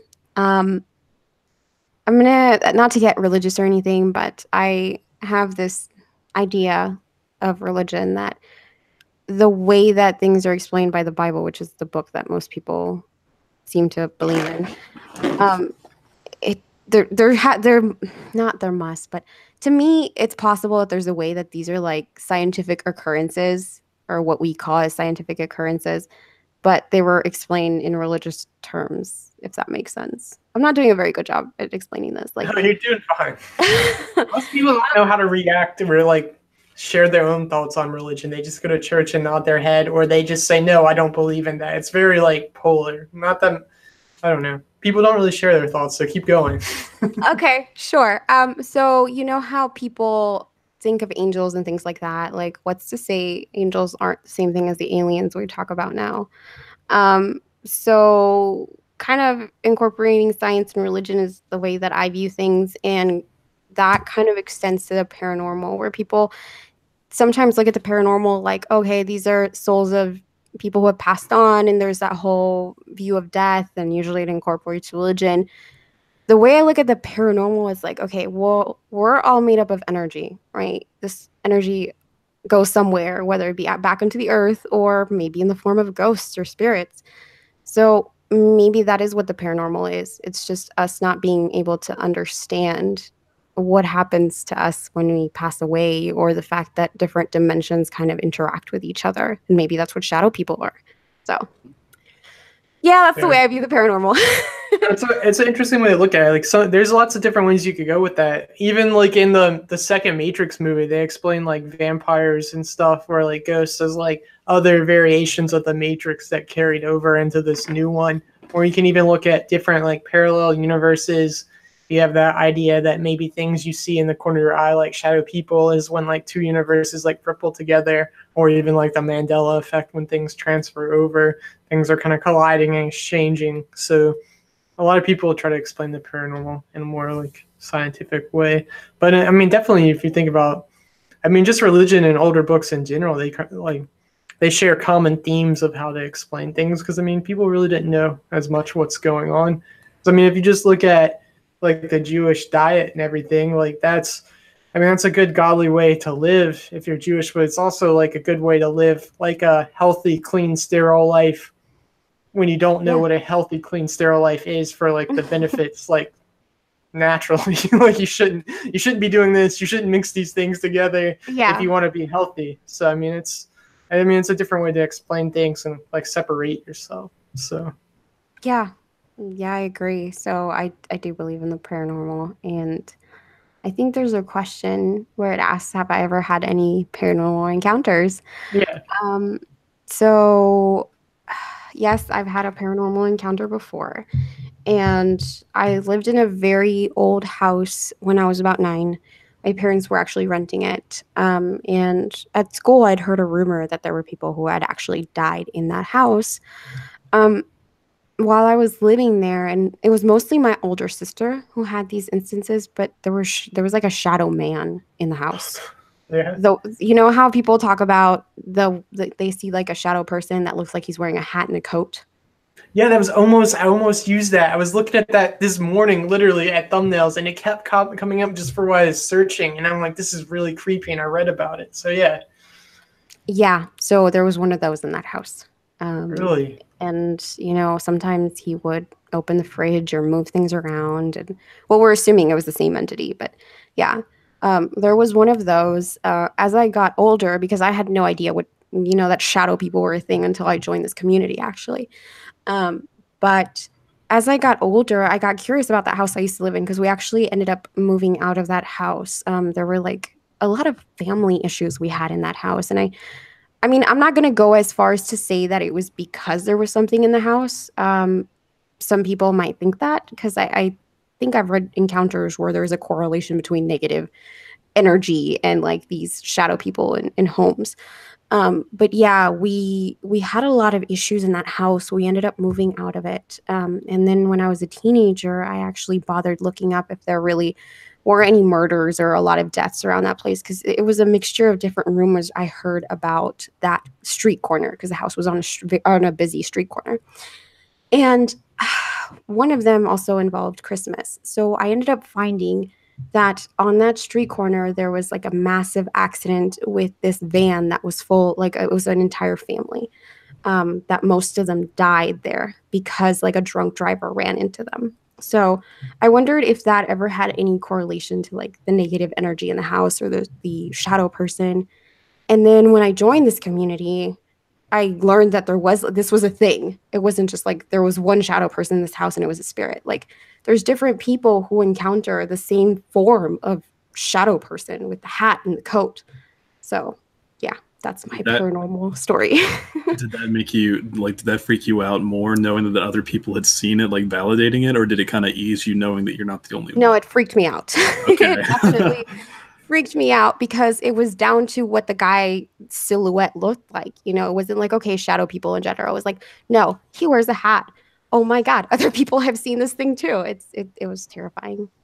So did that validate it more in your mind that it was more real? I don't know that I ever doubted that it was real.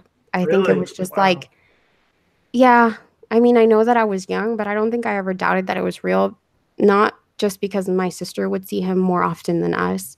My sister was Yeah. a teenager at that time, but more of the fact that he would move things. Like you would hear the refrigerator close and there was nobody in the kitchen, like things like that.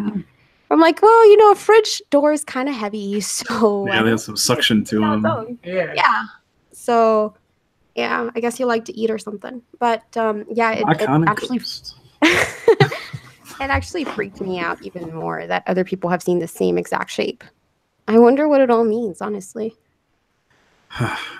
That's the thing. Like, we'll never really know. I mean, I don't think there's ever really a way to find out what happens after you die, if that is what it is, if it is a ghost or something that happened that stemmed from a human.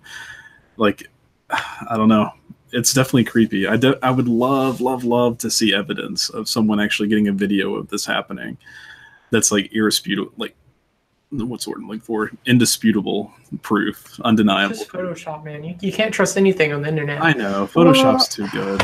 Here's the thing. There is one video out there that honestly, I wonder if it was photoshopped, how it could have been photoshopped. And it was actually filmed in the 80s. It's on a VCR tape. And it actually happened in a place not too far from where I live. But it's like this dark mass that kind of just forms, I think, if I recall correctly. And you can tell it's coming from a VCR tape. So how are you going to, I don't know. I'll link you guys to it if I find it. Definitely do. And then you guys can tell me if, you know, how you think this could have been photoshopped. Because I know with VCRs, it's not like you can just go in there and just mess with things, you know. It's not like digital media nowadays. No, I mean, I've kind of kept up with video editing and stuff like that for a few years. And I know just, you know, back then, unless you were a high-end, you know, company, I doubt people had access to tools to make that. Yeah. It's, I don't know, it's creepy. Yeah, it definitely was creepy. I wonder why there were hats, though. That's always been a curious thing. Like, why do you wear hats? And why does it look like you're wearing a coat for the 1930s or 1920s? Yeah, have you heard of the dream guy that people see in their dreams? It's like a consensus that most people dream of this one certain guy, and if you see a picture of him, like it's like 75% of people will say they've seen him before. Just if you so the thing is, that one I actually was able to trace back, and that one started as a creepypasta. Yeah. Yeah, it's like the Slender Man ones where people are like, no, he's been around for forever, and actually Slender Man was written, I don't know, like 10 years ago. Mm-hmm. That's one of those. The dream guy is started as a story, as a creepypasta, and then it evolved from there. And now people just think they see him because they've actually seen this image. Yeah. But yeah. That kind of reminds me, and also talking about the whole, you know, experiencing something and not knowing that everyone else has done it too. Sleep paralysis. Have you ever had any experiences with that? I don't know. I hope not. Look, I had a dream. I'm hoping it's a dream, because if I really had sleep paralysis, that's terrifying. Because I know how bad it can get for some people. But I had a dream where I felt like I could move, and I was in my room, and it was at night. So I'm not sure if it really was a dream or if I really was experiencing sleep paralysis. And it was actually rather recent. So it honestly could have been sleep paralysis. Yeah. I get it a lot, like to the point where it's kind of ridiculous. Ouch. But just the other day, like my dad was over, you know, helped me work on the house, and I took a nap on the couch and had it 4 times in like 30 minutes. But it's just, I don't think it's paranormal. It's just your, basically, when you fall asleep, your body kind of paralyzes itself so you don't reenact your dreams. And that's kind of where sleepwalking comes from. If your body isn't, you know, out of the picture, then you'll start reenacting your dreams. Sleep paralysis is the opposite, where your mind wakes up but your body's still asleep. Yeah. So, but it definitely sucks. But like when I first started having it, I was probably a teenager, and you know, I'd hear things, see things, and I was like, oh, demons, there's a demon. I guess this is just life now. And then I started looking online, and other people are like, oh yeah, I heard this when it happened and it sounded just like this. I'm like, oh man, people are hearing the same exact things. So it's definitely I don't know if it helped me or hurt me more, but it's definitely creepy to know that it's not just a me thing. But yeah, hopefully. Well, at least you know you're not alone in your plight, right? Yeah, it's like everyone's just suffering at night. Yeah. But yeah, I feel like it's becoming more and more common. I wonder if technology has anything to do with that. It very well could. I know that medication does. Like I had it before I was on any medication, but I noticed when I've actually got on Adderall at one point, prescribed. I always have to mention that, but it definitely happened way more often when I did that. So I think that has a big part of it. Weird sleeping schedules affect it a lot. Like if you go home, take a nap, and then try to sleep that night, it happens a lot more. If you sleep on your back, it happens a lot. So, but I think people they're just becoming more aware of it. Some people might be convincing themselves they're having it. I don't know. But it's definitely, you never heard about it until recently. Like my parents thought I was crazy when I talked about it. And now they're like, oh yeah, that's part of life now. So yeah, I think it's just more awareness. People, like you said, you didn't know it was just you until you saw other people talking about the community. So the internet, just misery loves company. You know what I've always wondered is if sleeping in certain places or certain positions or having somebody else next to you makes any difference when you're having sleep paralysis. Like, does it lessen it? Does it increase it? I've always been curious about that. For me, it's only happened around people 5 times. 4 was, the one I was just talking about. But I usually don't have it when I'm with other people. So it's only happened one time. I've gotten really good at snapping myself out of it because a lot of people, they'll use like their hand, like the only thing you can really move is like your pinky, and like you move it enough, it'll snap you out of it. But for me, I can kind of twitch my head and I'm out of it. So I'm used to it, but it does definitely happen more when I'm alone, which is just crappy. Yeah. And in that aspect, it does make it sound more paranormal. It's like if it's something that I just have, if it's a brain issue, you would think it would happen regardless. But, yeah, neurological issue. Yeah. So yeah, we have video about that. If you guys want to watch that, it's one of our earlier videos. It's a little cringy. Yeah. What happened? Is she dying? She's hedgehogging right now. I can't grab her. I took her out and then I zoomies. Yeah. That's what they call it, hedgehogging. It's when she just runs around in circles really fast. Gotcha. Yeah, we call it after like Sonic the Hedgehog. How really cute. Cool. Yeah. Navi does it too, but I guess the zoomies, that's pretty accurate. But, so hold on. All right, a couple more questions if you have time. Sorry. I'm here however long you guys need me. I cleared my whole schedule. Thank you. That's awesome. All right, I was gonna plan on trying to stop it in like 20 minutes, 30 minutes, like right at the half hour, so we get 2 hours if we can make it that far. If people are still interested, but so hold on. So what's the hardest part about being a YouTuber? Like, what else? How do you find the time, and how do you manage it? It's really difficult. The time is the most trying thing, because I have a full-time job, and I know other people have full-time jobs and they have kids, and I wonder how in the world they do it, because if I had kids, I wouldn't be able to do this. I just wouldn't. So that's why, even now, that's why I can't upload regularly, because time is definitely an issue. And then rendering takes a long time too. So it's like, okay, I can't sleep while the computer is like glowing and doing its thing. So yeah, it's a real problem. I think that's the biggest part that's difficult about being a YouTuber. Yeah, kids, I couldn't imagine it. Like, we both have full-time jobs, no kids, but Goodnight Goosebumps was telling me, he's got kids. Yeah, commutes like a ridiculous amount. No, Goose is insane. Like, it is crazy how much he gets done. Yeah, but I agree. No, kids. Oh man, it just seems like you have to give up your dreams for kids. So it seems like YouTube would be the first thing going. That way. Yeah.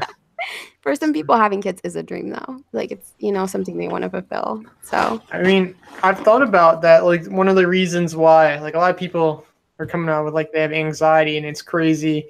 And I've thought maybe one of the reasons is since like people are getting married later and later in life, and a lot of people are having kids later, that maybe it's like your whole like you need to spread your genes and have kids thing, it's messing with you. So you're having it later in life. You're like, what's my purpose? Because so many people are conflicted. Like, what's your purpose in life? And maybe deep down it is like have kids, just be a family person. But you don't realize that. So you're still lost. Like, what should I do with my life? Kids sometimes give people purpose. Like, oh, I need to put my nose to the ground, have this career. It sounds like a 16-year-old's like depressed 16-year-old's goal there. Like, let me have a kid because I don't know what I'm doing. I can get on MTV. Yeah, exactly. Teen mom. No, I'm not endorsing teen pregnancy, by the way, by any means. I'm actually not endorsing people having kids when they can't afford them. And I think in general, don't have kids. No. Get a dog. I think the reason people are having children later on in life is because, one, they're either fulfilling their dreams while, you know, they're still younger, and then later on they're like, okay, I've done all the, or most of the things that I've wanted to do in my life, so now I can settle down and have a child. Or because of money. And that's why the smarter folks, the more educated folks, are choosing to have children later on in life or not have them at all because their dreams don't involve kids. Yeah. I mean, getting a dog really curbed anything I would have had. Like getting a dog. That's another common issue. And that's why, you know, our, what is it called? I forget what it's called, but it's basically the replenishing level, the tipping point of our population has gone below the level where we can replenish it the same way, because people are choosing to have dogs or not have kids at all. It's like the same as having a kid, except the kid grows up super fast. So you just get through the shitting in the floor parts so quick. Mm-hmm. And then, I mean, they're cuddly. Like, they don't eat as much. It's really a win-win. I'm not going to lie. They don't cost as much. They're so kind of expensive, but and then you don't have as many surprise bills as I imagine kids have. So... Well, see, the thing about kids, though, is they eventually grow up and move out, whereas pets, they don't grow up like that, and they pass away in like 10, 12 years. So yeah, but they never tell you they hate you and they don't love you when they're teenagers. And see, the thing with dogs for a while is that you can leave them at home with food and water and their necessities, and you're good. You leave a kid like that at home, and you got CPS on you. It's so dramatic. It's like, geez, you let a dog outside half the day unattended, it's fine. Let a kid outside half the day, oh no. Drama queens. I know. Children are so weak. I gave it a bowl of water, damn. Oh my gosh. Wow. But yeah. Carrie Carrie was saying how much she appreciates you. So thank you for spending time with us. Yeah, we appreciate it too. It's awesome that you decide to. Oh yeah, of course, no problem. Thank you so much, Carrie. Carrie's such a cheerleader for this community, honestly. And Carrie knows all the secrets I hear. Yeah, she does. It's a little intimidating. Good thing I haven't put any secrets out there because I hear she knows them all. I saw a thing. I was on an old video from like maybe 2016. And I saw Carrie was like the top comment on it. I don't remember what it was. I was like, wow, that is impressive. That was really cool. So how do you deal with like haters, creeps, or weird comments on YouTube, since it is kind of being hard being like a female YouTuber? So here's the thing. It's actually the interviews that have earned me the most trouble, because I've been accused before of using the interviews to grow as a channel. And I'm not going to say which YouTuber, but I had a big YouTuber that's really well known on one of my streams, and I had somebody. So I don't know if you guys remember the whole Sarah Hot app where people did like the confessions and stuff, the anonymous confessions. Somebody accused me of being a D writer for that particular narrator because I had them on my stream, and I'm like. And then I've had people more publicly, not anonymously on Twitter, just accuse me of using the interviews to grow. And I'm sitting here thinking, like, pretty sure I interview channels of all sizes, number one. And number two, look at my sub count. Yes, I've interviewed people with thousands and even 1 million subscribers, but look at my sub count. So don't come to me with those things. I do have a bit of a temper. I am a bit of a firecracker. Which, really, you have a temper? I didn't know that. That's actually something I did not know. So you seem so. That better be sarcasm. Wow, that's a surprise for today. I would not have guessed that. So what makes you mad? Does that make you mad, or what bothers you? Initially it did upset me because it was like, hello, like the whole point of my interviews are to both show you these big narrators, and also expose you to new, smaller channels. And you're basically telling me I'm going against everything my interviews stand for. So initially it really did upset me. And there was like an exchange on Twitter in regards to that. But eventually I'm like, why am I wasting my energy in this? They're just, one of them was mad because I didn't interview him. And the other one after that was just a whole bunch of bandwagoners. So I just kind of moved on with my life. But yeah, initially it really did anger me because it went against everything I was trying to do. Yeah, haters gonna hate. Yeah, haters gonna hate. And then as far as the weird comments, oh my God. I'm sure. Oh no. If I sent you guys screenshots of this stuff, like I had somebody about 3-4 months ago that was sending me essays in email form about things that, one of them may as well have been his life story. And then the other one was like, hey, I'm drunk and I'm sending you this and I'm foreign.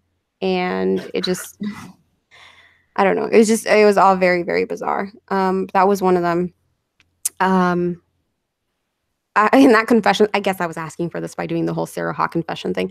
I got some really interesting confessions. I had a guy who was telling me that he wanted to be my footstool and all of these. Yeah, I should send that part of the internet. That part of the internet. And just people. I don't know if I attract weirdos or whatever. I'm sure other girls get this, but I feel like I get the extra weird ones. Yeah, somebody wanted to be my maid. Somebody wanted to be my personal ass kisser. You get the idea. You can get those? That's great. Apparently so. Personal ass kisser. Taking it for granted. There was that. What else? Just really, really odd happenings with people messaging me. You should do like a top 10 video on this or something like that where you just talk about top 10 creepers. Yeah, but that might attract more people because they might want to like be on volume 2. So I'm actually going to tie this into one of your other questions about like one of the, most disturbing things that's happened to me in real life. I think that's what you guys were asking. Yeah. So I don't know. You're right there. You're good. You're prepared. Yeah, exactly. So one of the disturbing things, and maybe like I said, I'm just a magnet for weirdos. Oh my God. Anyway, I had an instance when I was in college because I actually was a transfer student. So I first went to my local community college and then I transferred to a big official university. But I think it was my last semester there, actually, of all things, my last semester. And I had been there for a while already. There was this girl, I don't know what her deal was. I used to like to hang out in front of the library in the quad by myself. And I was just sitting there hanging out on a bench, and there was this girl who was talking to a couple other people, but there's something about her that seemed off. And maybe I just glanced at her in passing the wrong way or something. She comes up to me. She's wearing like this tiny off-brand backpack. I don't know. I remember that. Don't ask me. She's trying to get my attention, and I'm kind of trying to ignore her because I thought she was on something. There seemed to be something wrong with the girl.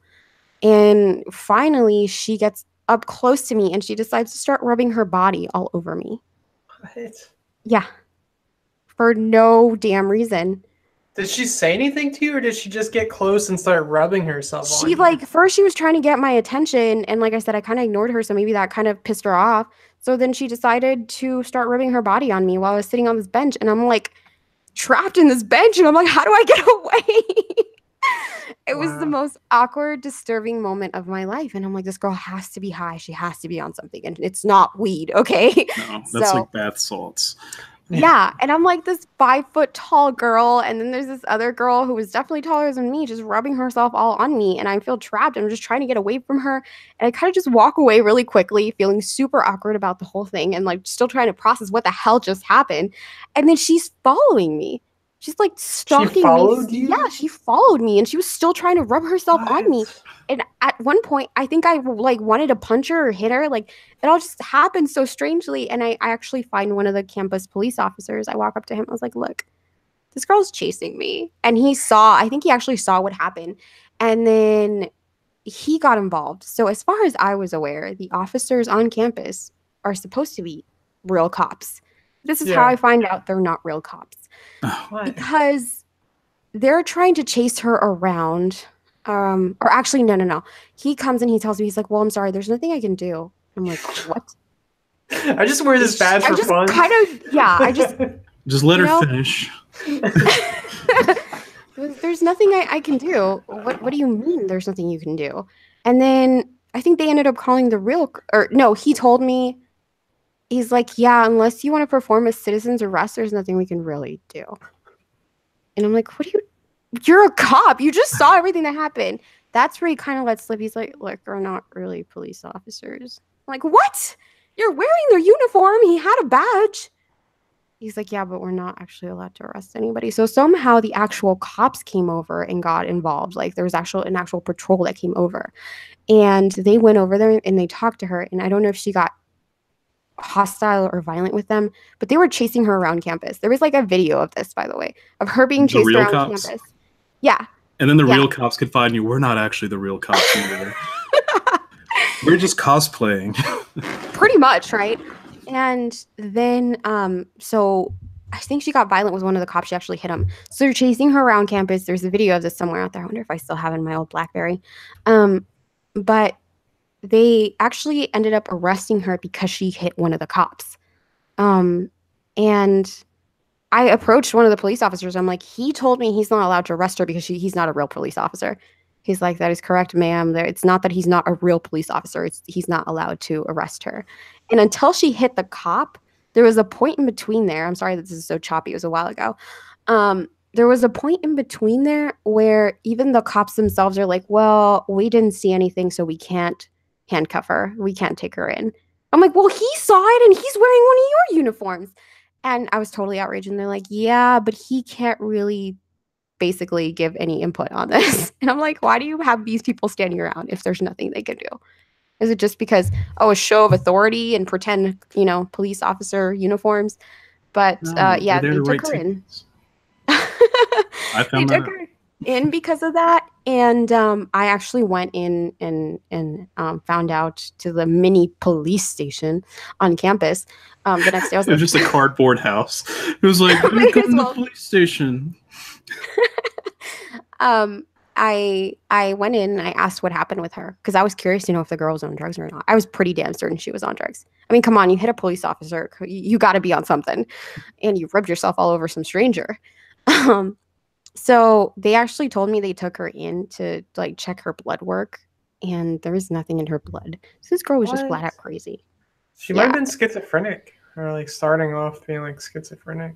Who knows? But in between the cops chasing her and all that, I also was approached by one of her friends.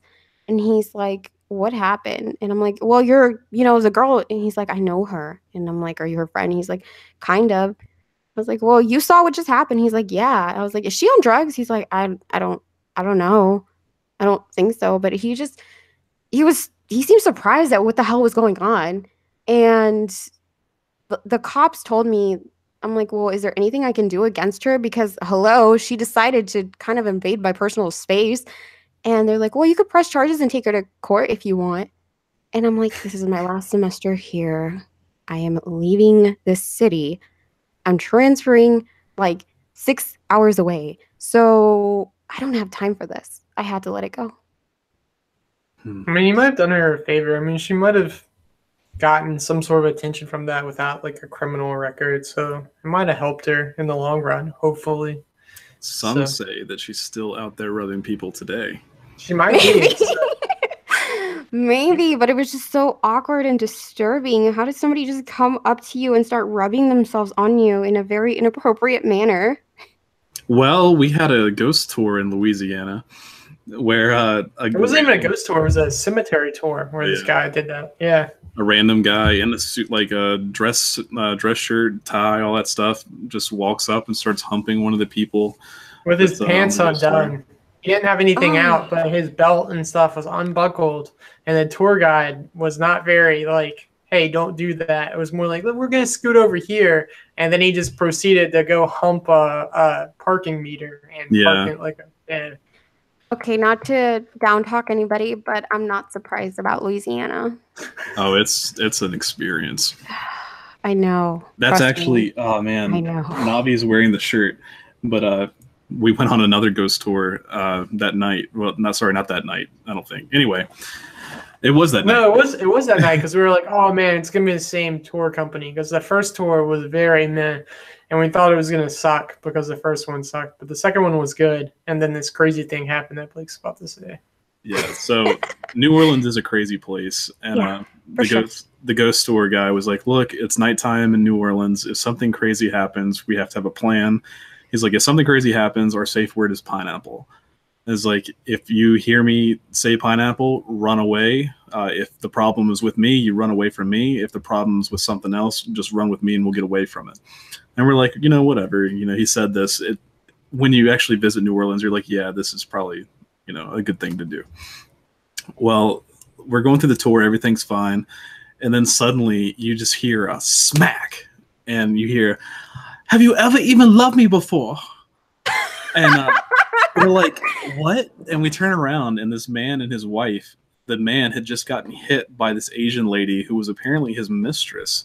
Oh my God. That he had either met in New Orleans or brought with him to New Orleans. And she just went off on him. She was like, you told me you love me. Who is this? Like, kept going on and on. Oh my God. And the tour guide is just like, pineapple, pineapple. And so we all ran away. Let me find the shirt. Hold up. I got this on video too, so it's gonna be we're gonna have a People of New Orleans video because these are our only. We had like a good 5 encounters that we have on camera, so it's gonna be a pretty cool video. It sounds like it. Yeah. Oh my gosh. But people in New Orleans, they sure are friendly. Maybe a little too friendly sometimes. When there's something strange in your neighborhood, who are you gonna call? Pineapple. I like that. I like that a lot. So, yeah, it was a good time. We're gonna release a video with that in it. So it was great. I don't know if we had it at the beginning of a live stream when we were in New Orleans, like right after it had just happened, called like People in New Orleans or something. So it's kind of on our channel already if people are dying to see it. If not, it's gonna be in a new video with a little bit better quality instead of just like streamed from like a desktop view. So it was intense because it was just like out of nowhere. And like I had noticed the Asian lady before, and I thought she was part of the group. And I was filming the guide because like when we get stories, like we go on ghost tours to hear stories and compare them to like the internet and other sources. So I was already filming it, and so I just turn and I get it. It's kind of choppy because I'm like the worst filmer. So and we weren't supposed to be filming, so he was trying to be incognito. Oh, gotcha. I'm glad you say that, but literally on the last stream, Blake was like, Ethan, even with the gimbal, your stuff is shaky. So I struggle, man. I don't keep anything focused. But you can see the guy. The guy's just like hands in his pockets, like, well, they know now. He didn't even really react to it. He was kind of just like, this is my life. So yeah, so New Orleans is a crazy place, but yeah, it's definitely more expected there. I saw things there I would never see in anywhere else. But yeah, I think it's a little weirder when you hear about a girl doing it. That's just a little more rare. Yeah, so a girl just randomly rubbing herself all over you. So odd. Oh, me. So strange. Well, I'm really glad that didn't happen to us. I'm sorry it happened to you. yeah. You got to film this kind of stuff. Next time, just pull out your phone and be like, all right, whatever. These will get then people would think it's a video of another nature. Watches the crazy college girl comes out from her habitat to hump on an unsuspecting woman. Yeah, truly barbaric. So did other people see this and just ignore it, like when it first started? It's that whole like I forget what the psychological term is for it, but yeah, they were standing by and didn't do anything. They just This is normal. Apparently so. I mean, I had quite a few stories in that college, honestly. The other ones weren't as terrifying, but I did have like 2 stalkers on that campus. And I mean, one of them wasn't really threatening. It was just annoying. And the other one was just creepy because he was quiet and just stare. So, yeah. Those are the best ones. Yay for community college. Don't go to community college, kids. Just go straight to the regular school, regular university. You save so much money, though. And you get easy gen ed classes if you didn't have, what do you call it? I didn't go to public school. What's the advanced classes? AP classes? That's Yeah, what it's AP called in classes. Virginia. Okay. Yeah. Yeah.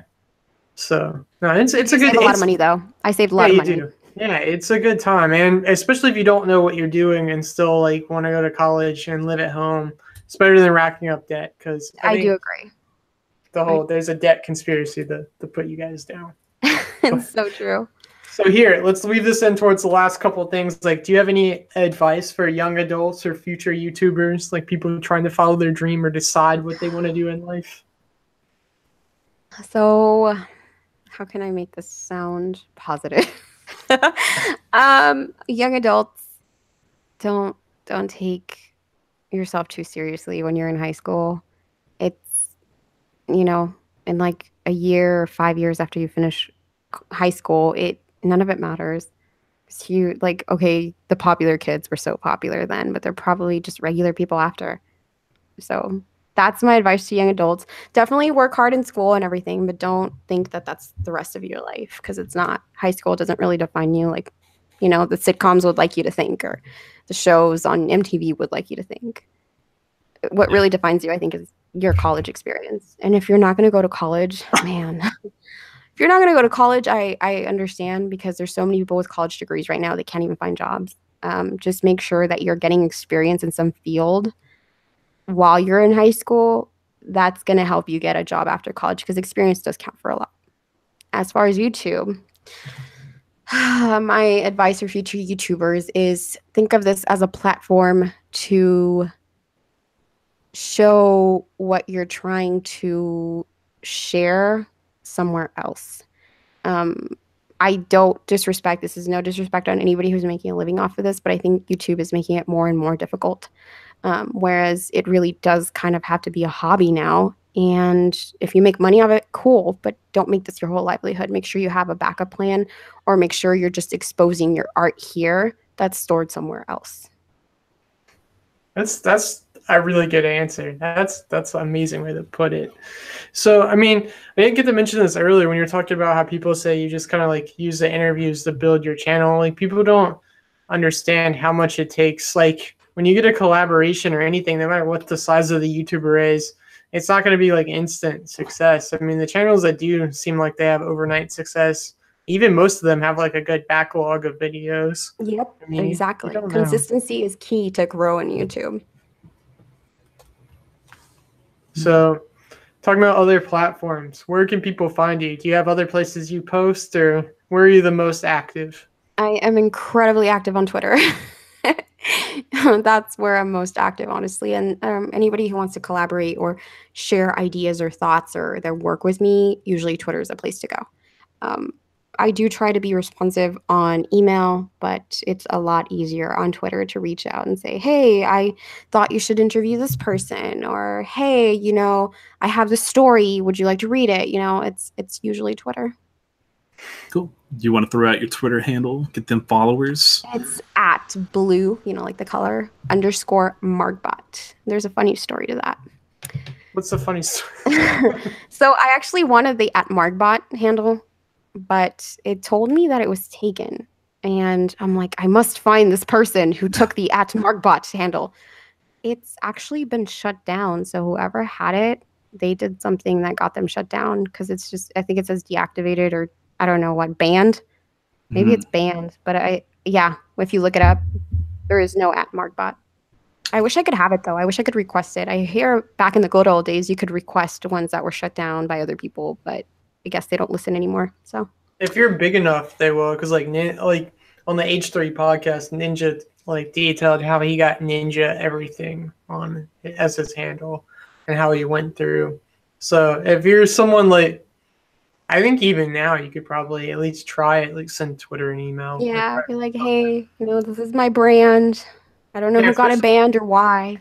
Yeah, I mean, you have a YouTube channel too, so it probably would help. I mean, you shouldn't have told people. Now other people might be like trying to get it from you, steal it from you. Just kept that on the DL. I just emailed Twitter. So hey, I need Margbot. Franchising. Right. Yeah, we'll give you a sweet deal on it. $99 PayPal. Oh my gosh.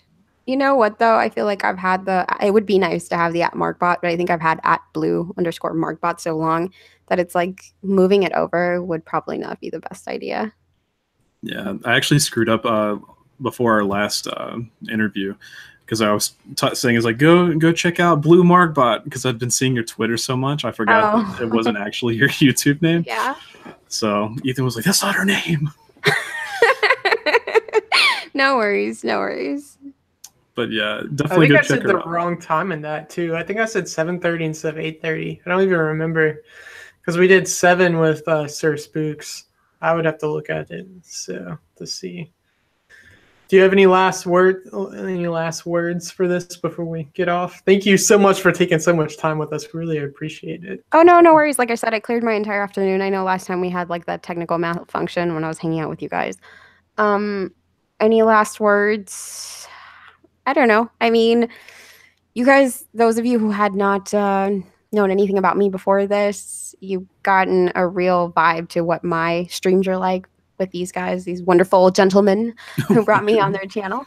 So, I mean, if you like what you see on the live stream, that's what I do on my interviews. And I mean, the voice is the same on the narrations. I do try to do a little bit more of the sci-fi stories on my channel. So if you're into like the horror sci-fi, I love doing those. So you'll find more than 1 or 2 of those on my channel. So definitely check it out. And thank you so much, you guys, for inviting me and putting me on the other side of things. It's been really nice being able to be on the other side. This is what it feels like. And you guys did a wonderful job too at interviewing me. I really appreciate that. Thanks. You seem like you freaked out about it a little bit on Twitter. I'm like, oh man, she doesn't seem that cool with it. What should I do? Should I come up with another idea? I don't know. You know, I actually did it to put you guys like kind of like, I don't know, make you scramble a little because you guys didn't initially tell me that. And I was like, are they going to try to interview me? Because they didn't say anything. Yeah, because I know that's what you guys have been doing lately. So I was talking to one of the other creators. I was like, you know, they didn't say they were interviewing me. So if they like just spring it on me during the interview, I'm going to make a total scene out of it. And then just, you know. You should have. I wish you had. If you want to ask me questions, you have to talk to my agent. Okay. Like, no, that's awesome. We really appreciate you rolling with it. Yeah. Of course. This has been really fun. Yeah, I have a really bad problem where I just assume people know what I'm thinking. So like even with Swamp last night, like I just assume like people are on the same page with me. Like Swamp, like we talked about Thursday, I meant to confirm with him on Thursday, and because I messaged Blake first, I kind of spoke for him. I'm like, all right, I'll reply back when I confirm with Blake. And then I never did that. And then I never really completely confirmed with Blake. Luckily, it all worked out. But that's kind of how we run things. I was working on a laptop trying to fix it, and I get a text saying, "You ready for the stream?" And it's like, I was like, okay. So it's all right. Got to work on you. You just got to be on the ball. Right. Yeah. And I did send you guys that link on the VCR Ghost video. Oh, good. I want to check that out. Try the second one because it's like right at the story. I think there's like a story before that. It was part of like a show. I think it aired on a show and somebody put it in there like back in the 90s or something. But yeah, the one that's time-stamped, the second link, is the one where I was like, I don't know how they would have photoshopped that back then. But yeah, be sure to let me know what you guys think. Definitely. I definitely want to check it out. Yeah, cool. Well, unless you guys have anything else to say, thanks everyone for watching. We really appreciate you spending your night with us or morning, whatever it is for you guys. But yeah, if you're new to the channel, check us out. You know, we do creepy stuff. It's good times. All of our information should be in the description. Did you do that, Ethan? Yeah, it actually is. Yes. And no, subscribe to Margbot and hit the bell button so you don't miss out on interviews or her videos. Definitely do it. It's awesome. It's way better than our stuff. And just like looking at just the people watching this, like she has a really strong community. So it's really cool.